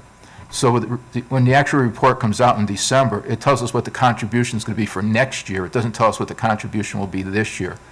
And we stick with the July 1 date because that's a standard fiscal year date, and we're under our charter and other state statute, we have to be on a July to June fiscal year, so we keep our pension plan on the same fiscal year basis or plan year basis. Okay, thank you. Any other questions for Joe? Yeah. So overall, I would just say on the other in our benefits account, I think that it's a large dollar amount, and so we're pleased that our health insurance did so well and that we were able to really support the pension plan. And so, again, the overall increase was only 0.79%, and a lot of that was obviously due because our health insurance, we had such a good claim year. Right. Peter? It would be page 66 and 67, Peter? Correct, yep. I make a motion to tentatively approve page 66 and 67. Second? We have a motion and a second. Any further discussion? Hearing none, all in favor? Aye. Opposed? Motion passed unanimously. So, CJ, if I would suggest that the library is pretty much on their way, probably in 5 minutes or so. Maybe we take just a couple-minute break. The library will get here, and we'll do the library, and we'll go from there. Okay. So Are we'll, we still eating this evening? what was that? Are we still eating this evening?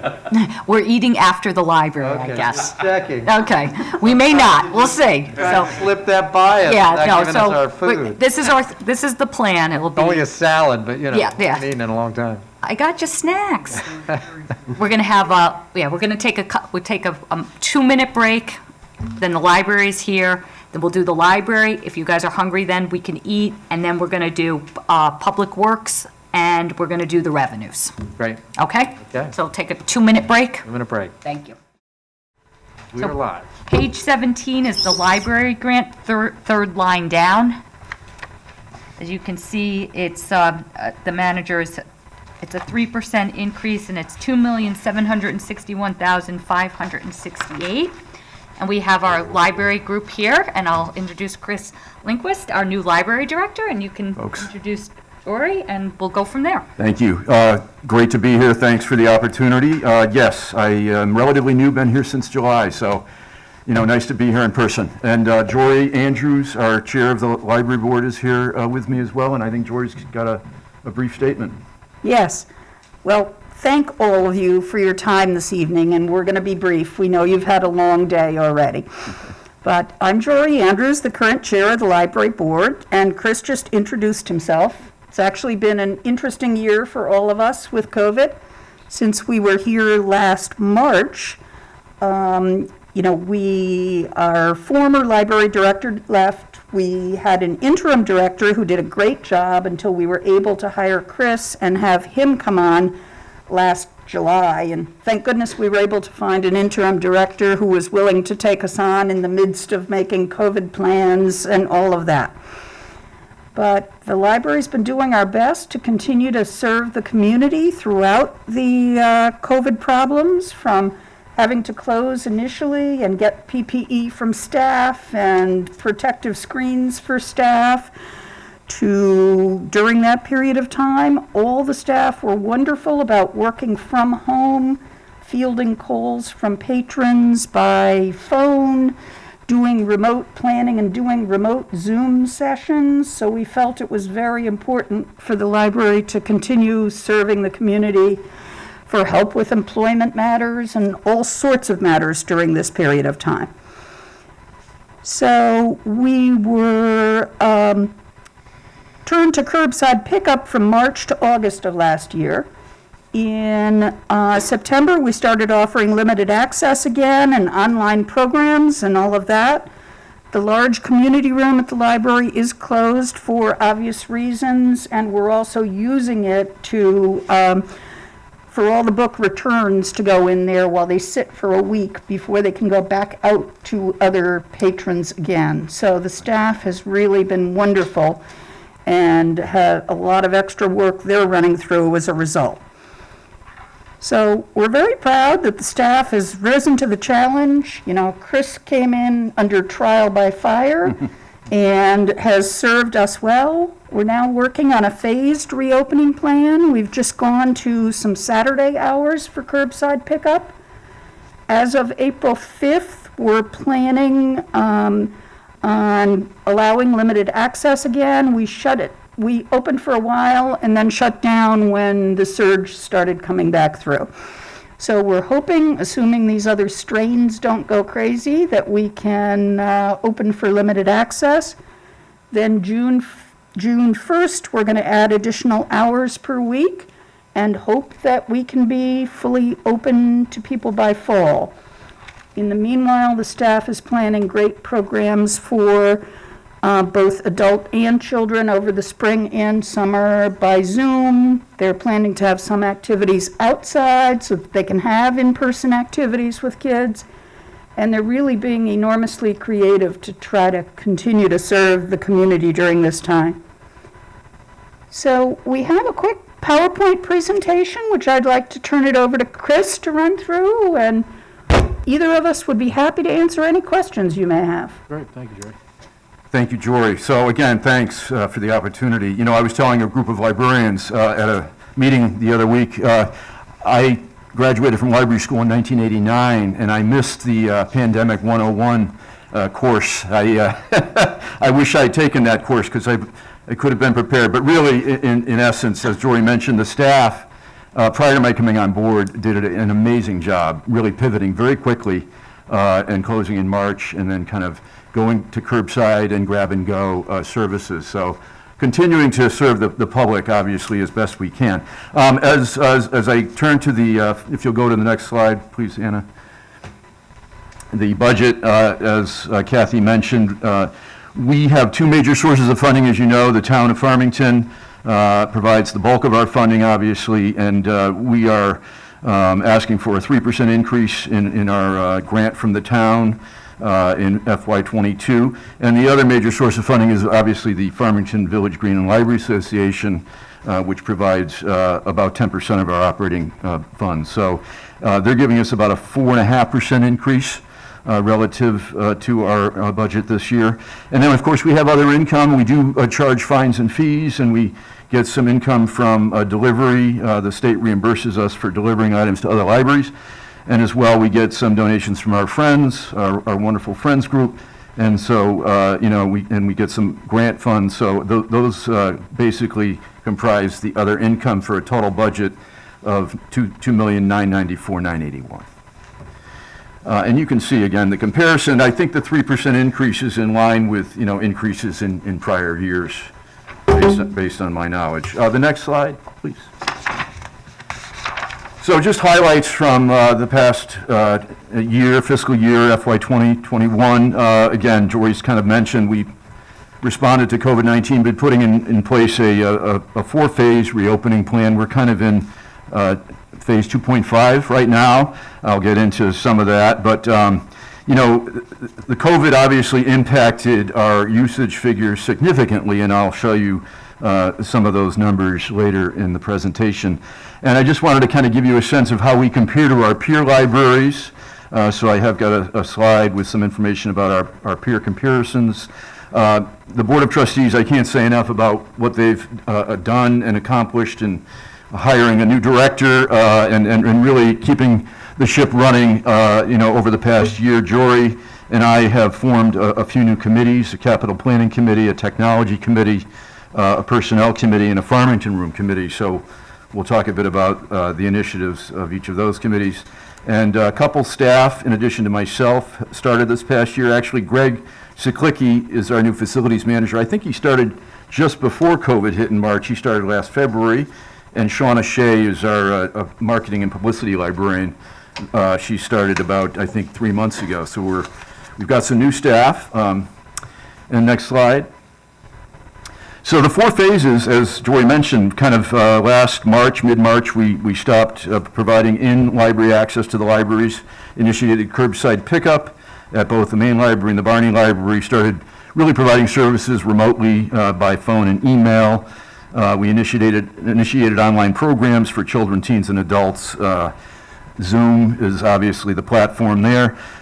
Starting in September, we kind of reinstated some limited browsing. The health metrics at that time allowed us to kind of, provide some limited access to the library and, allow people to use a computer by appointment, use a study room, et cetera. But then as we got towards the holidays around November, we did see spikes in the virus, so we put that on pause, and we are currently still on pause. I'd call it a 2.5 phase. We did add Saturday hours as of March 6th, so we're serving people 6 days a week. Again, not our full operating hours, obviously. Phase 3 coming up on April 5th, planning to reinstate those limited services, including passport services, notary services, using a study room, limited access to the, the new books and materials so that people can browse upstairs on the second floor at the main library, et cetera. And I think, over the next, I would say, 3 to 6 months, we're going to be very much in a hybrid model. I think the operative word is hybrid, and it will be somewhat in person, some online, and as we can, as the weather allows, we'll probably be doing some outdoor programs as well during the summer and fall. And then in September, hopefully, as the health conditions allow, I anticipate we'll be able to go back to full restoration of hours, full services 6 days a week at both libraries. Obviously, the health metrics need to allow that, and we're monitoring them. We're consulting with the Farmington Valley Health District. We're consulting with the State Library and our peer libraries, and we seem to be in, the right, I would say, direction. I think, obviously, as the vaccine gets rolled out, we'll be able to continue to allow people to really get more services in a normal way, as we say, what the new normal is. Next slide. So these are just some usage figures, just to give you an idea of the impact of COVID over the past year. Obviously, the last quarter of FY20, really March through July, we were closed. So essentially providing remote services only. That obviously impacted our building visits, which are down about 25%. The number of items borrowed down about 27%. Electronic borrowing, on the other hand, shot up about 30%. And that's, a significant increase. And obviously, because of the fact that we were not open to the public during much of that time period, a lot of people have been using e-books and e-resources and going through our website and using all the online resources that are available. And, I guess that's the one silver lining in this, is that people are discovering some of those electronic resources. That's a trend that's happening throughout the nation, obviously. More and more people are using electronic resources. The other, areas, you can see again the impact of COVID programs was down about 23%. Programs offered, program attendance down about 30%. reference assistance was down.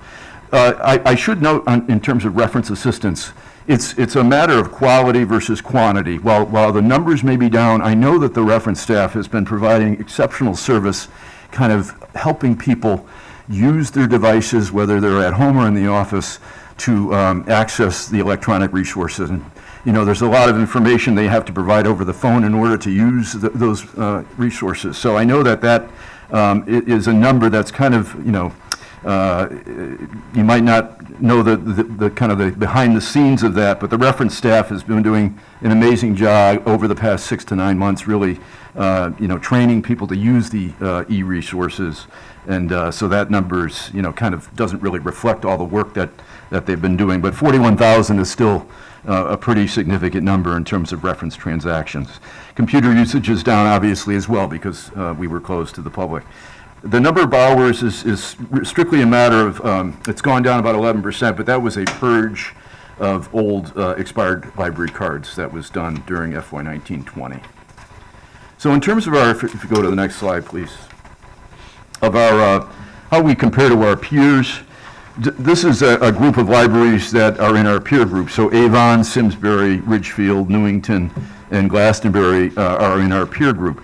And you can just see relative to our peer group and the 5-year average, or the 5-library average, how we compare in terms of our print collection per capita, in terms of our non-print collection. The Farmington Libraries really has exceptional print and non-print collections relative to our peers. And these are obviously other towns of similar size in many cases, but because of the size, particularly of our main library, we have large collections of print and non-print materials. And next slide. And then the number of library visits per capita, again, you can see how we compare to our peer group relative to the number of people who come to the building, who visit the library, reference questions as well, very good relative to our peers, circulation per capita, also, relative to our peers, we're leading the pack, as well as in our print material circulation. So all of those are obvious, I guess a show of the strength of our collections, really. The children's materials in particular, I will say, the circulation it contributes about 50% of our total circulation. That is an amazing statistic, really, when you consider the other libraries that are in this group. We are far and away above the other libraries in terms of the numbers of children's books that have been circulating. And it's not just books, obviously, but it's all kinds of children's materials that have been circulating. So another great statistic there. And you can kind of get a sense of, the children's and young adult circulation relative to our peers as well. And these are just more data about, the program attendance, which is very good relative to our peer group, as well as children's and young adult program attendance per capita. The next slide really just shows you again kind of that growth in circulation of e-media or e-resources from 2010. You can see the significant increase in usage every year. Over the past 10 years, just continues to climb.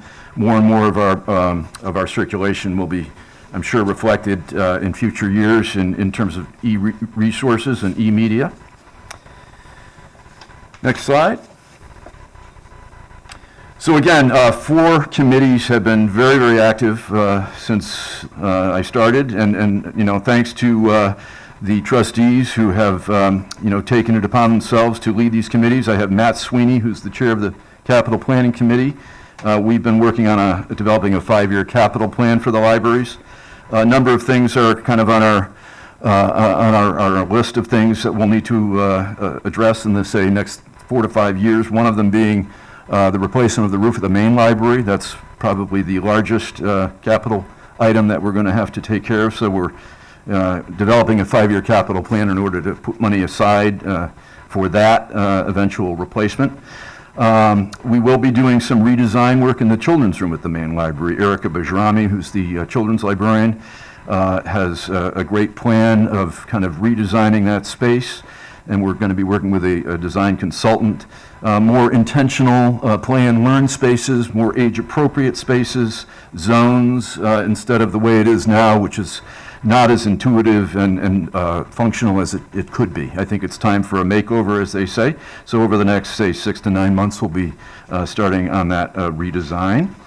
Under technology, Henry Gu is a relatively new trustee, and Henry's the chair of Technology Committee. We've been working very hard. I want to thank Brian Rush here, and he's been consulting with us. Harry Trider is our tech coordinator at the library.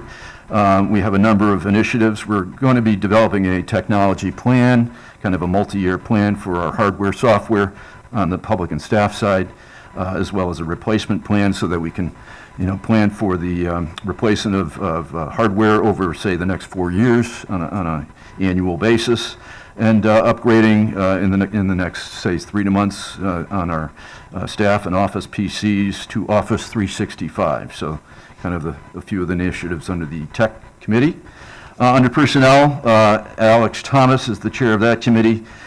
We really focused on developing a set of COVID-19 policies and procedures. Very shortly after I arrived, we kind of focused on that, and I'm thankful that we've come out of that in good shape in terms of our staffing.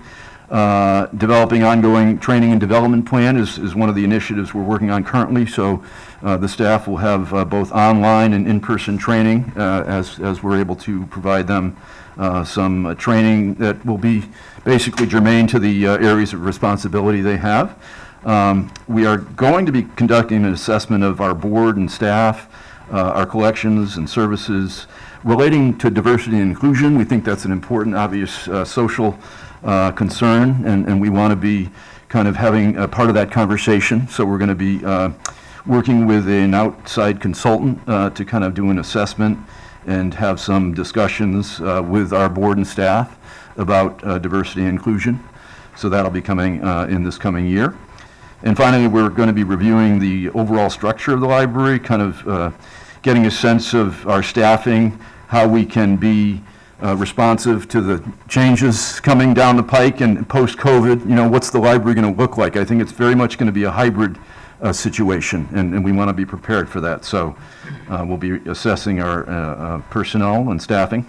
And finally, the Farmington Room Committee, which is chaired by Andy Barron.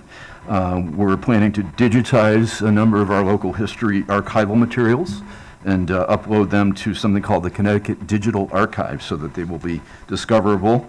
And a lot of amazing local history treasures in that room. Betty Kuykendall, whom some of you may know, knows that room very well, and she's going to be giving us a tour soon so that I can learn about the treasures that are in that space and some of the things that we plan to digitize. And I'm also going to say that I know we are, we've got some great partners in this community, and the Stanley Whitman House and Andy Verzosa and I have been having a lot of conversations about what we can do to collaborate together on local history programs and initiatives post-COVID.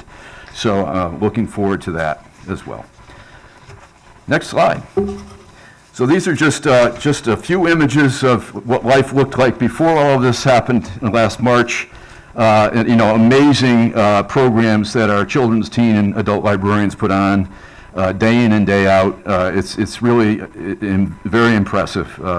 They did, kind of starting in March, go online, and so we have some, grab and go craft bags and materials, baby bundles, etc. They have been doing this all summer long into the fall, and they're continuing to provide services where people can come in and get, books and materials, crafts, etc., and continue to be engaged. So that's really, I can't thank the staff and the board enough for, all their amazing support and cooperation this past year. So happy to take any questions. Great, thank you, Chris. Questions? Chris O'George. Well, I'd like to say thank you because the library is always a tremendous asset to our town and meets a tremendous number of needs. This year has been certainly a challenge for all of you, and I think you've stepped up and met the challenge. The curbside pickup had been great. Really, one of the most interesting things in all these numbers has to do with the reference assistance. Yeah. Although it was down 21%, it was still above what it was in 2018. So that's a tremendous amount of assistance you've been able to offer, I assume mostly online or Zooming. So that's great. Even in these difficult times, you're doing a great job with that. So Thank you. Thank you for that. Appreciate it. So appreciate your coming in. Thank you so much. Any questions for us? Thank you all. We just want to thank you for your support, and can't wait for the day when we can reopen and welcome everybody back into the libraries. So, I like those pictures. Brought back memories. Thank you. thanks again, guys. Thank you. Okay, Pete. All right, you know what page you're on? I make a motion to tentatively approve page 17 of the Farmington Library. Second. We have a motion and a second. Any further discussion? Hearing none, all in favor? Aye. Opposed? Motion passed unanimously. Thank you all. Thanks, everyone. Thanks, Jay. Thank you.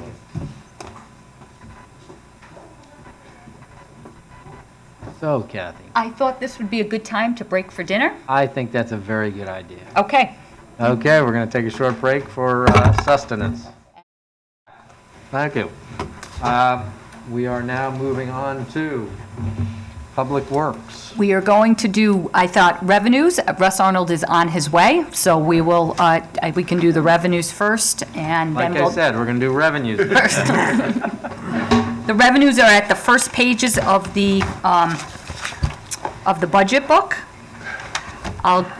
So they're broken down into 9 categories: other property taxes, license and permits, fines and penalties, interest, grants, service charges, other, Westwood's contribution, and the CIP.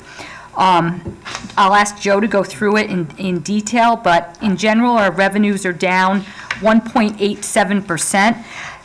That is the accurate number, but if you look, when we go through it in detail, last year we took $625,000 from the fund balance, and now that number we don't have anymore in the slot, so we're minus starting, with $625,000.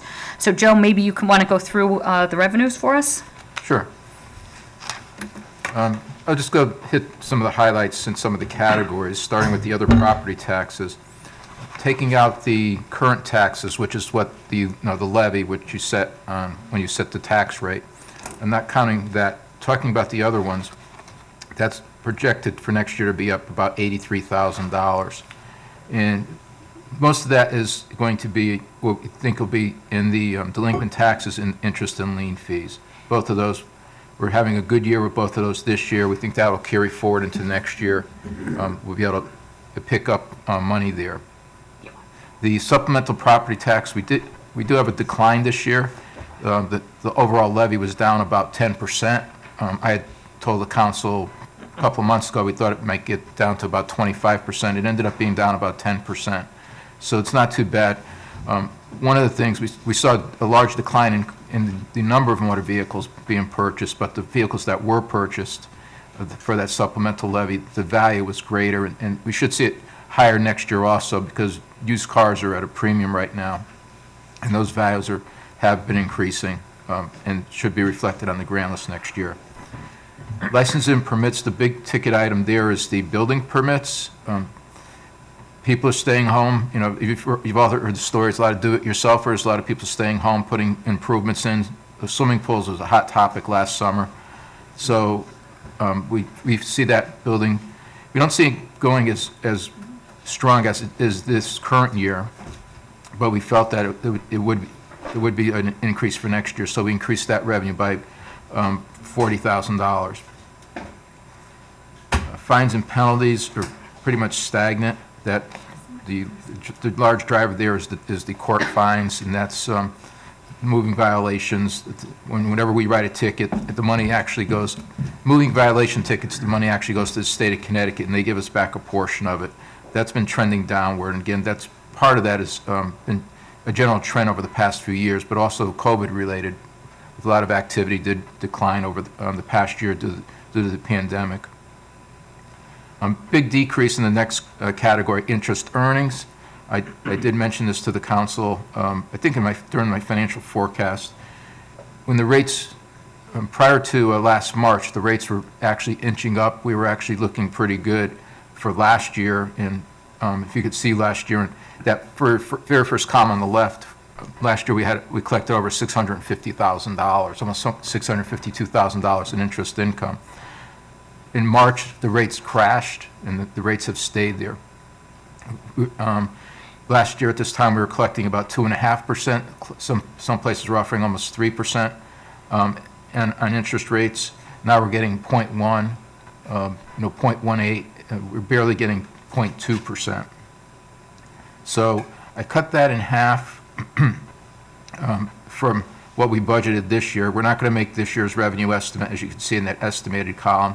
And I did increase it slightly from what the estimate was based on more money coming in and a slight uptick in the interest rates. But I have to caution that because this is actually one of those accounts where if the referendum is successful for the high school, we're going to borrow for the first 6 months of that project of next year. We're going to borrow cash from the town instead of issuing bonds. We're going to wait to issue bonds until we get into January. So we will spend some of our idle cash or use some of our idle cash during that first 6-month period. But overall, the big problem there is the low interest rates, and we don't see them going up anytime soon. Colleges and the state and federal grants. That's we project that a slight increase. We used the governor's budget estimates when he released his budget at the beginning of February.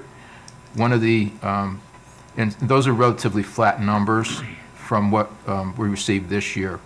A couple of ones to note: the police grant number we had a substantial increase this year and a 70% increase for next year. The state, we get a grant for having the regional dispatch. We do the dispatch for Burlington, so we're considered a regional dispatch. And there's a grant we received for that, and that was recalculated this year. And because of that, we're actually getting almost double what we were getting in the past. So, and that grant's going forward should be about $130,000. And the other one, just point out, is the equalized cost sharing. That's the education grant. That again looks like it's going to be flat for next year, and there's not much movement in that grant. Charters for services are showing an increase for next year.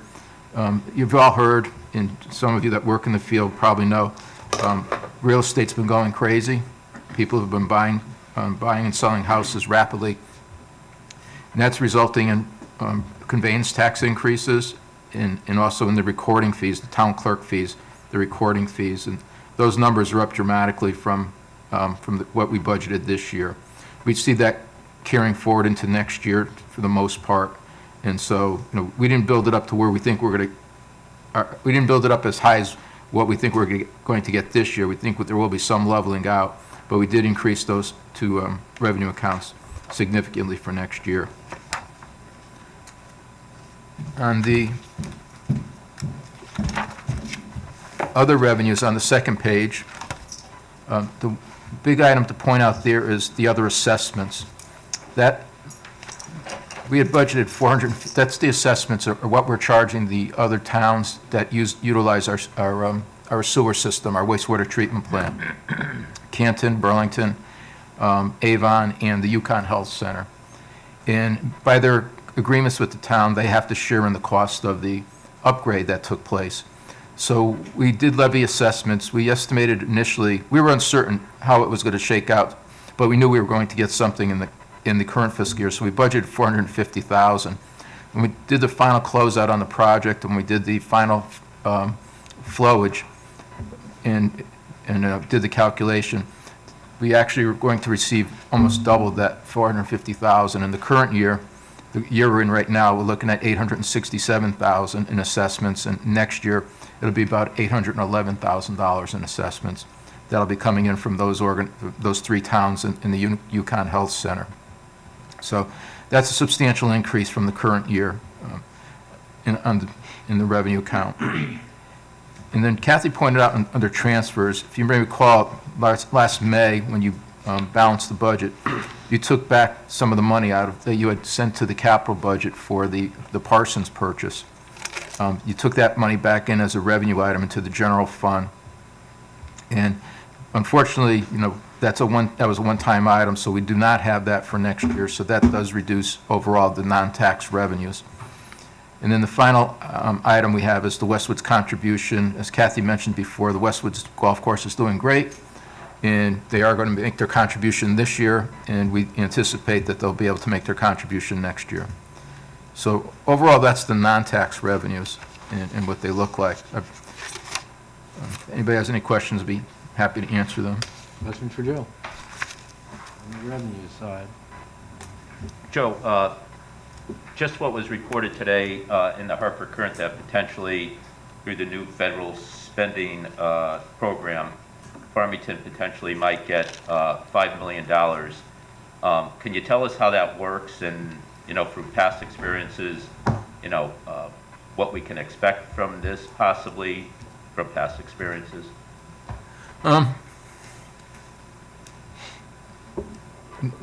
Yeah, I read a lot about it, and actually I'm kind of disappointed it was $5 million, because when I did the calculation, it was probably closer to $7 million.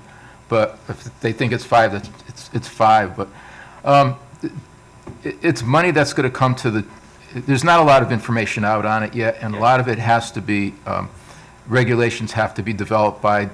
In this case, I guess it's going to be the Department of Treasury as to how the money is going to be distributed and whether and how and the uses for the money. I can tell you this. Supposedly, there's $2.5 million guaranteed coming to the town of Farmington. It's coming based on a population basis. It's coming in two, what they call trenches or tranches. Trenches. Half of it is supposed to come within the next 60 days, and the other half is supposed to come 1 year afterwards. That's the good news. The bad news is it's very limited in scope as to what you could spend this money on.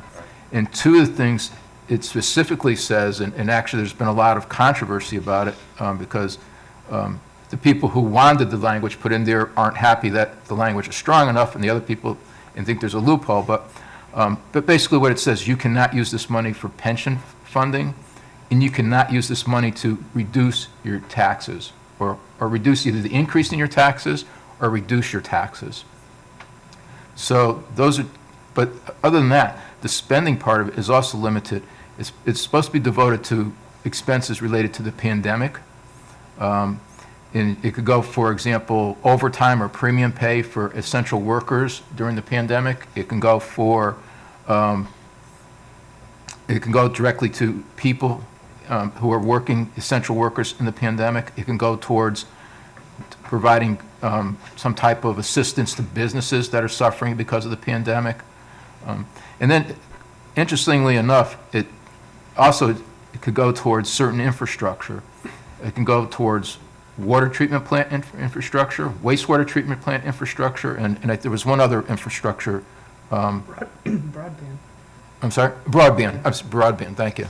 Broadband infrastructure. So, to be honest with you, I'm not sure how, I would caution you just to wait until the regulations come out. And the other part of it that is definite, you're going to have until the end of calendar year 2024 to spend this money. So it's not like it's coming in and it has to be spent right away. I'm guessing that it sounds very much like the Community Development Block Grant Program, where the money can't supplement your budget. It has to be for projects outside your budget type of thing. It sounds more and more like that's what they're looking at. And as a matter of fact, the things I was reading today in the chats I was on today with my colleagues across the country was that a lot of this, think of this in terms of Community Development Block Grant, and you're going to probably end up accounting for it in a similar way. Now, there's a second portion that's supposed to be distributed. It's going to be distributed through the state. The money's going to go through the state, and that's supposed to be also. It's supposed to be on a county-wide basis, and basically it's a larger pool of money, and they're supposed to give.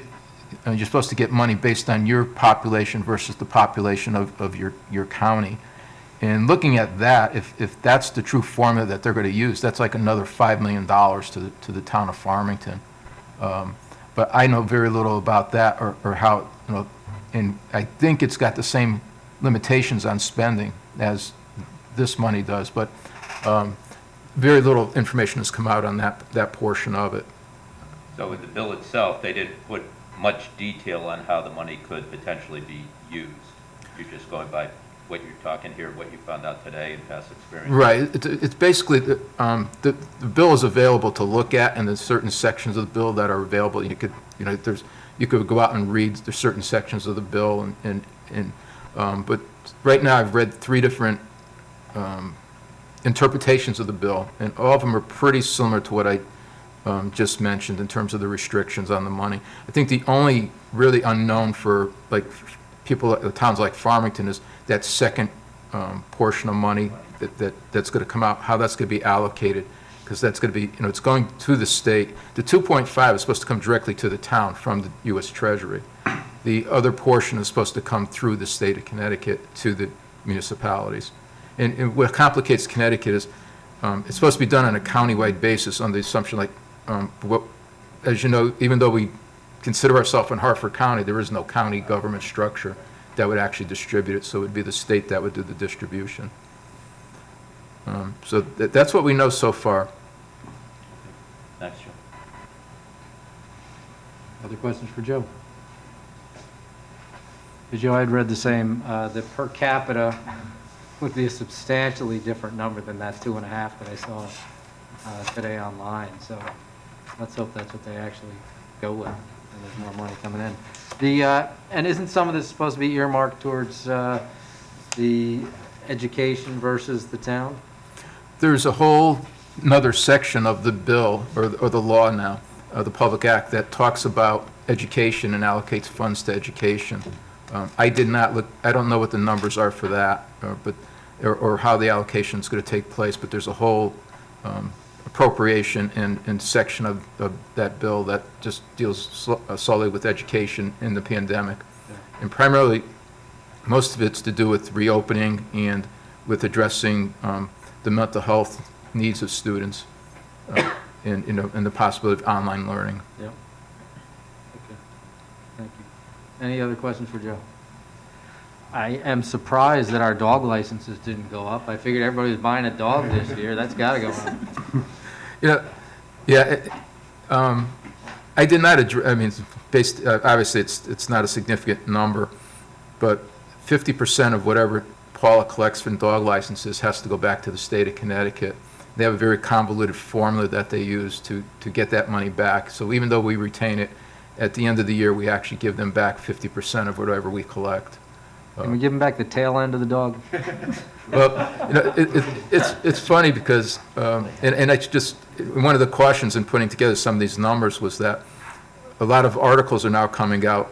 The Wall Street Journal did a big article about how buyer's remorse. Everybody rushed out in the first few months of the panic, or first few, and bought houses, moved out of the cities, bought houses, bought dogs, bought swimming pools. And now they're sitting there saying, what the heck did I do? And so it's like, why did I do this? So I can imagine some dogs are going back and some swimming pools are going to be filled back in or whatever, but. Okay, if there are no more questions for Joe. So it would be a tentative approval for revenues. Yep. I make a motion to tentatively approve the revenues portion of the budget. Second? We have a motion and a second. Any discussion? Hearing none, all in favor? Aye. Motion passed unanimously. Thank you. Great. I think Russ is here and will be on Public Works, pages 43 through 54. A green tab. You're on. Right next to your boss. The green tab, aye. Hello, Russ. How are you doing? Everyone knows Russ Arnold, our director. Do we want to show a picture of the tool cap? Oh, yeah. Do you have it? Yeah. All right. It's got the controller. Anna. Yeah. We have just a quick show and tell. You have the thing? Oh, okay. Is it just on council papers? Because I'm not using that.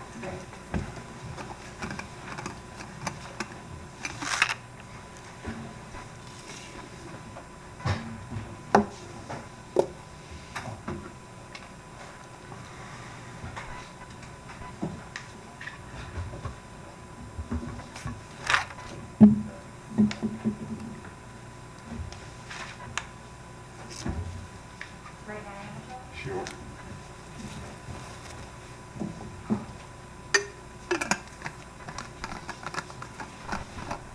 There it is.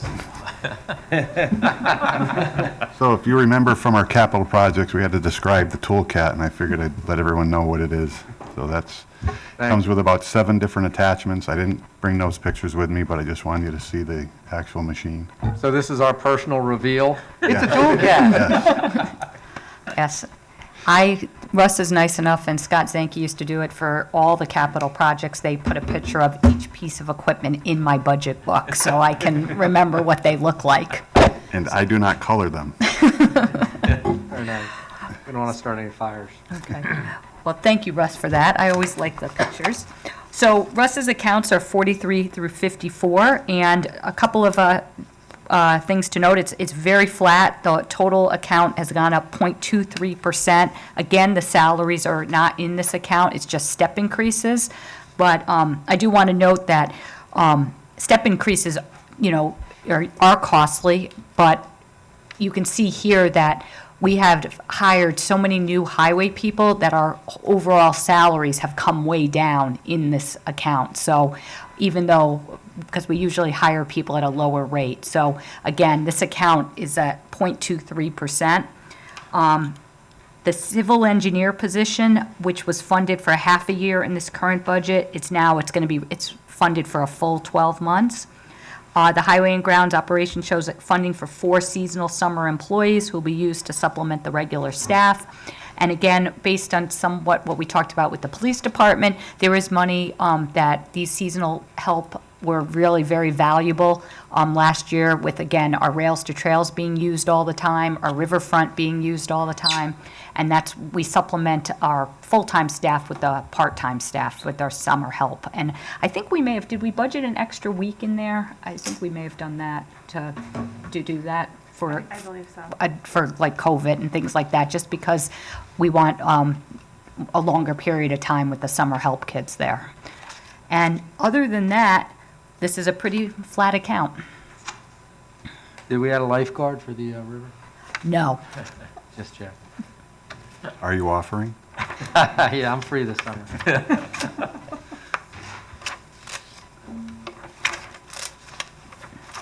Questions for Russ on any of these pages we're looking at here? What was that? No, they're just asking if there's any I'm sorry. questions.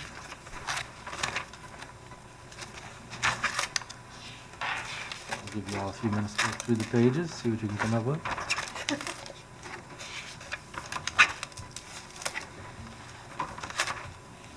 First, you want to just give, while we wait to see if anybody's got any questions, an idea on how things were changing this year in COVID. I know you were shifting somewhat how people were operating, fewer people in trucks, you were sanitizing, distancing, and all that stuff.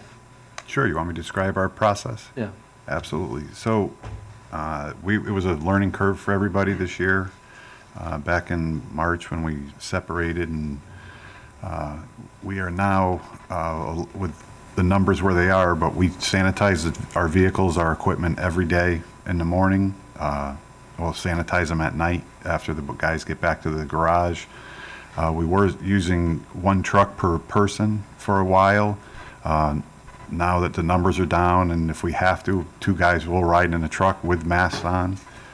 We have had some discussions with several people to make sure that they are completely following that requirement.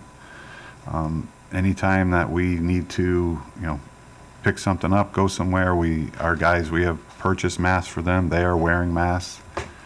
Same with whether you're up in our office in the development wing. Everyone, if we have a meeting, we're just like here, we're wearing a mask, we're socially distant, and we are sanitizing the town hall and all the offices on a regular basis. It's become just part of our new norm. And CJ, if I could give kudos to Russ, because it's amazing how much work had to be done in this building, and Russ really led the charge with the highway and grounds people, but all these shields all over the place. I mean, it was being done so quickly that one day in my office, there was no countertop. The next day I come back in, there's a countertop there. And all the different areas of the town hall, everything had to be updated, whether it was for the election, for the registrars, all the offices, all the air quality, everything that was done. And Russ was really leading the charge on getting all of that done, and really very quickly to have the town hall, even when we were opening up for the tax office, setting up the front with the gentleman that was screening people that came in. So it really did a really great job, and really very quickly. I mean, just everything. So thanks, Russ. But I would thank you. I would also like to point out that Town Manager Blonsky got an award as the COVID, what was the title of the award? COVID expert, please. COVID expert, yes. Really? From, who gave the award? We took a vote and she got it. Was she supervising that vote? Absolutely. Okay. Listen, And only one person I know my voted. places. I think it wasn't usually my self-proclaimed expert. This I actually got the award. It's hanging in my office. But no. So Kathy, I watched through the process, having come in and out of this building while it was all going on, and Kathy had mentioned a number of times how appreciative she was of you, Russ, and all your folks for, again, just being so nimble. Yeah, no. Saying, this is how we've got to operate. This is what we do.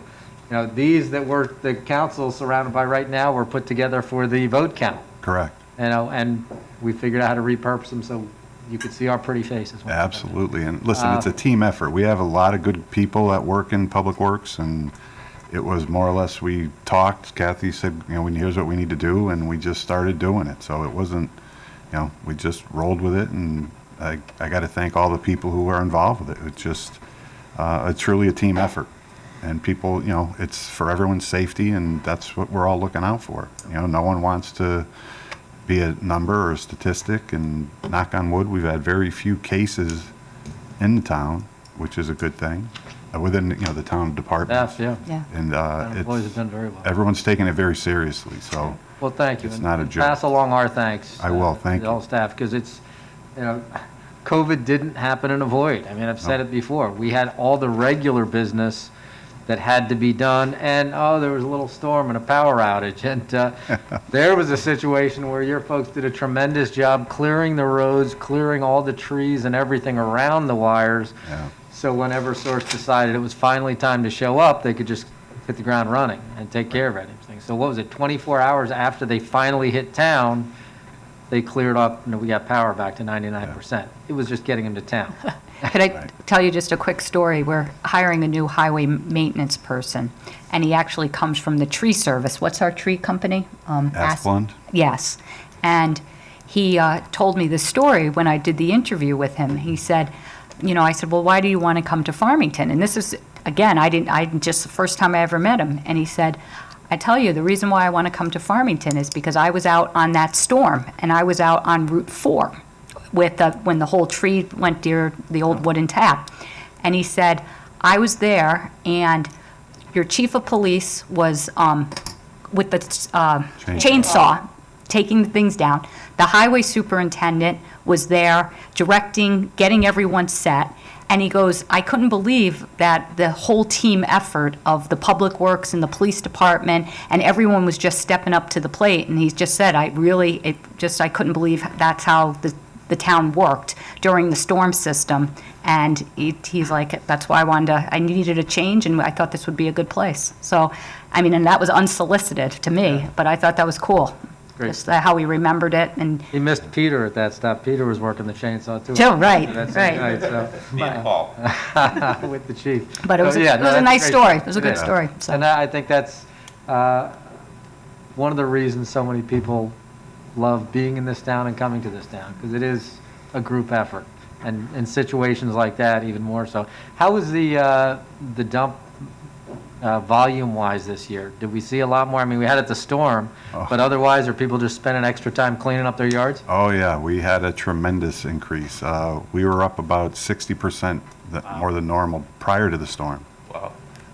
So Did we open up for more hours? we did. We opened up for, what were we? Opened up for 2 weeks straight.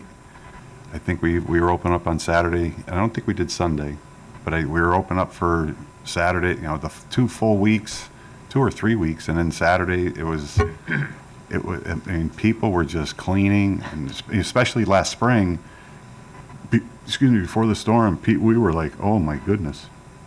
Couldn't imagine, and that's all people did. They were outside cleaning their yards, and because there was nothing else to do. Nothing to do, nowhere else to go, clean up your yard. A lot of family time and cleanup, but no, it was good. And we had different guys working the dump, and because our gentleman who typically does, he's a seasonal part-time guy, and we didn't want him to be exposed to anything, so we had our guys manning the station, and so it worked out well. We saw a lot more activity down there than we ever expected, but we got through it. Just keep rolling with it. Yeah, and the rails to trails, just tons of people. Yeah, rails to trails, and it's amazing. I mean, it's great to see, and I'm glad that's one of the projects I got to say of being proud of is that rails to trail system that we're complete, and to see the number of people that use it and frequent it, and myself being one of them, it is mind-boggling how it's only 12 feet wide. So we're going to need more money to make it wider. So Okay, everybody remember that tomorrow? Yeah. No, but seriously, it was really well used. It's still well used. We're out there. We did a lot of tree work over the last month heading to Burlington, and it was trouble to keep people out of the work area because they're just walking on the snow and they're going and they're using it. So it's one of a very good asset for us. And a lot of really good behavior, too. That's Good behavior on the trail, considering how many people are on it, and then with the COVID, I mean, we really got very little complaints of people misbehaving or not, so very good behavior, very respectful of each other when you had bikes, walkers, everyone. Bike walkers, dog walkers, Yeah. strollers, and everyone did seem to be respecting everyone else's space for the most part, and following the regulations. I mean, we had the signs up in different spots telling people to keep your distance, wear your mask, all that. So I think that helped. And you also had some of the challenges over at Tunks's Mead, and what are we putting up, what are we taking down? We had the tennis nets going up and down, the basketball hoops going up and down. So that got to be a wrap up the shrink wrap the playground so the kids can't play on it. So. Yeah. Interesting year. One for the history books, let's hope. Exactly, and let's not go back. No. Any other questions for Russ? I have one. Okay. Skateboard park.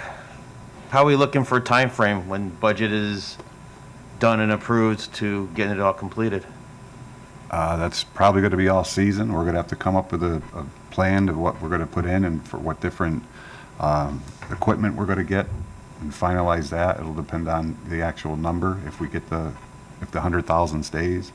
But we will do our best to get that done over the spring, summers, and get it opened up again.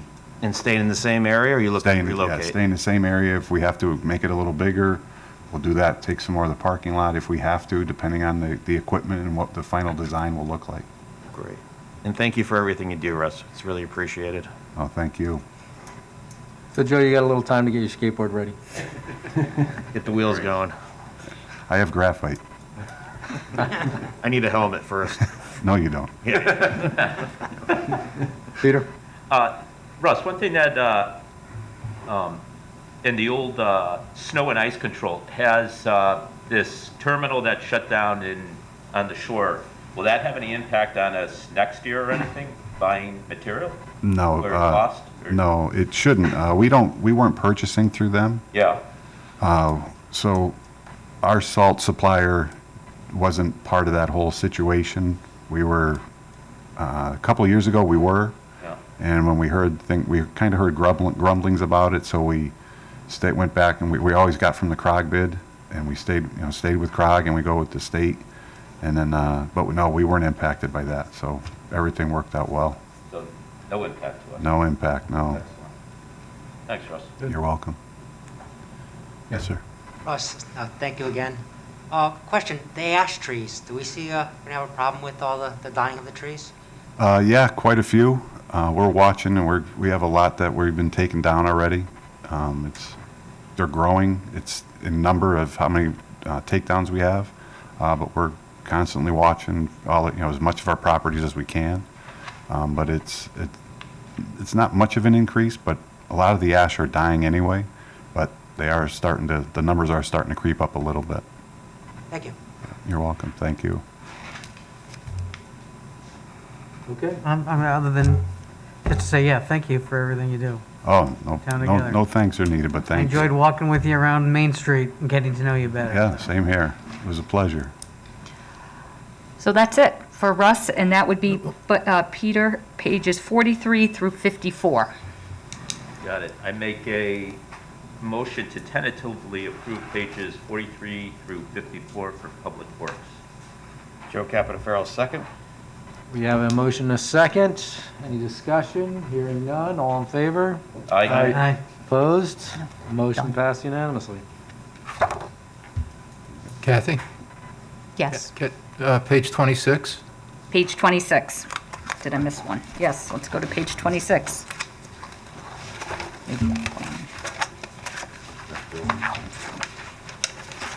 Fire marshal. Oh, fire marshal. Thank you. Thank you, Joe. Oh, fire marshal is on page 26.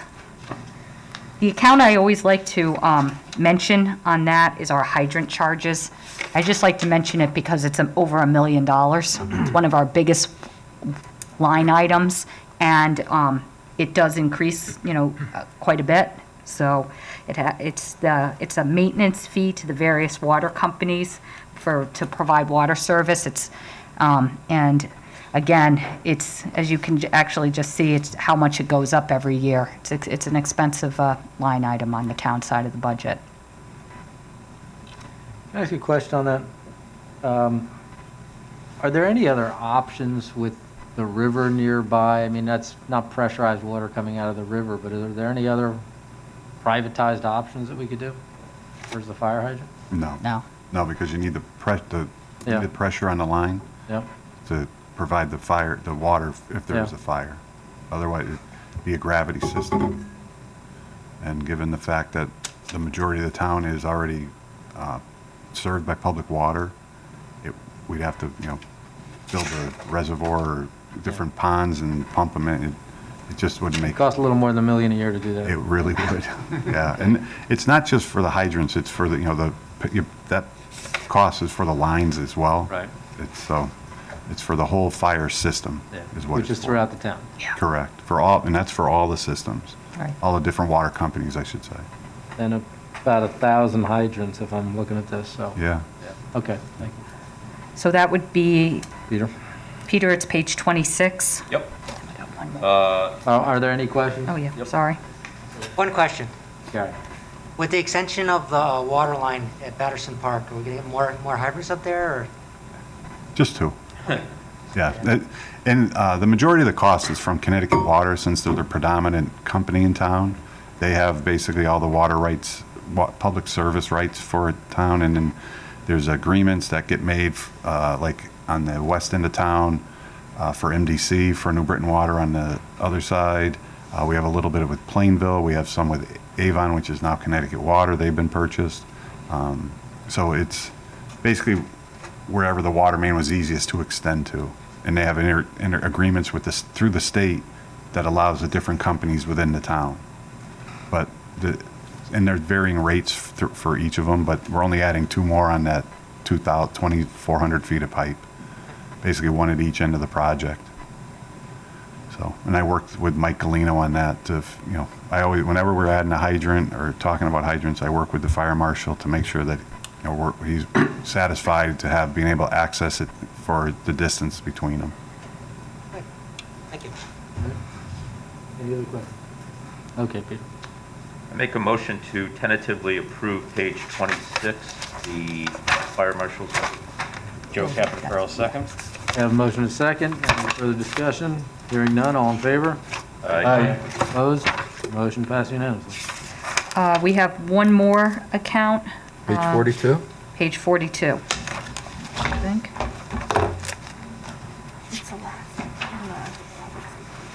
It's not page 42. Oh, right here, I'm sorry. I'm losing my mind here. Where's page 42? Ugh. So page 42 is building inspector. We do have a change in that account. Our long-term building official has recently retired.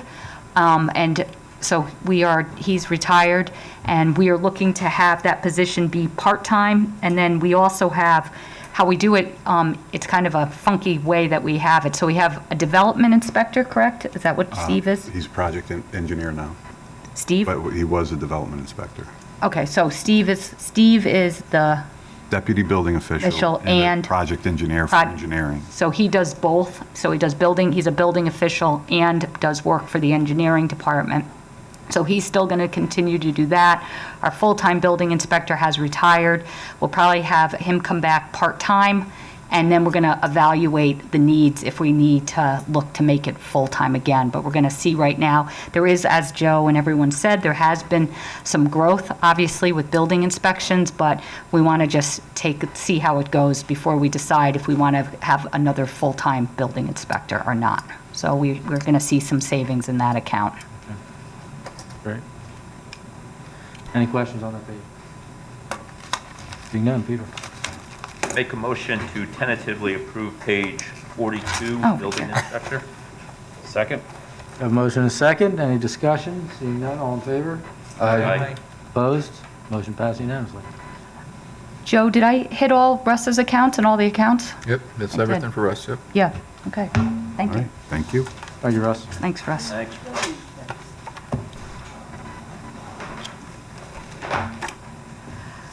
So CJ, that is all the accounts.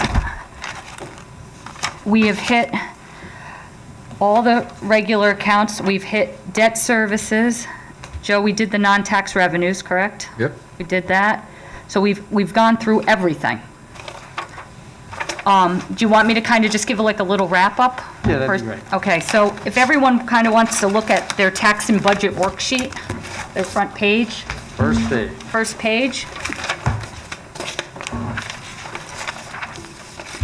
So CJ had asked me just to kind of give like a wrap-up of, right now we have a tax increase of 4.85%, and we have a expenditure increase of 5.43%. He asked if to get to a 3% tax increase, what dollar amount would have to be cut out of the expenditure side? And it could come out of education, town, debt service, or capital improvements. I would not say the BOE defined contribution, because that's what we owe, so, or debt service, really. So it would be education, town, or capital improvements. Those would be the three areas. And Joe, what would the dollar amount be? To get to a 3% tax increase, you would need to reduce this budget, reduce expenditures by $1,930,000.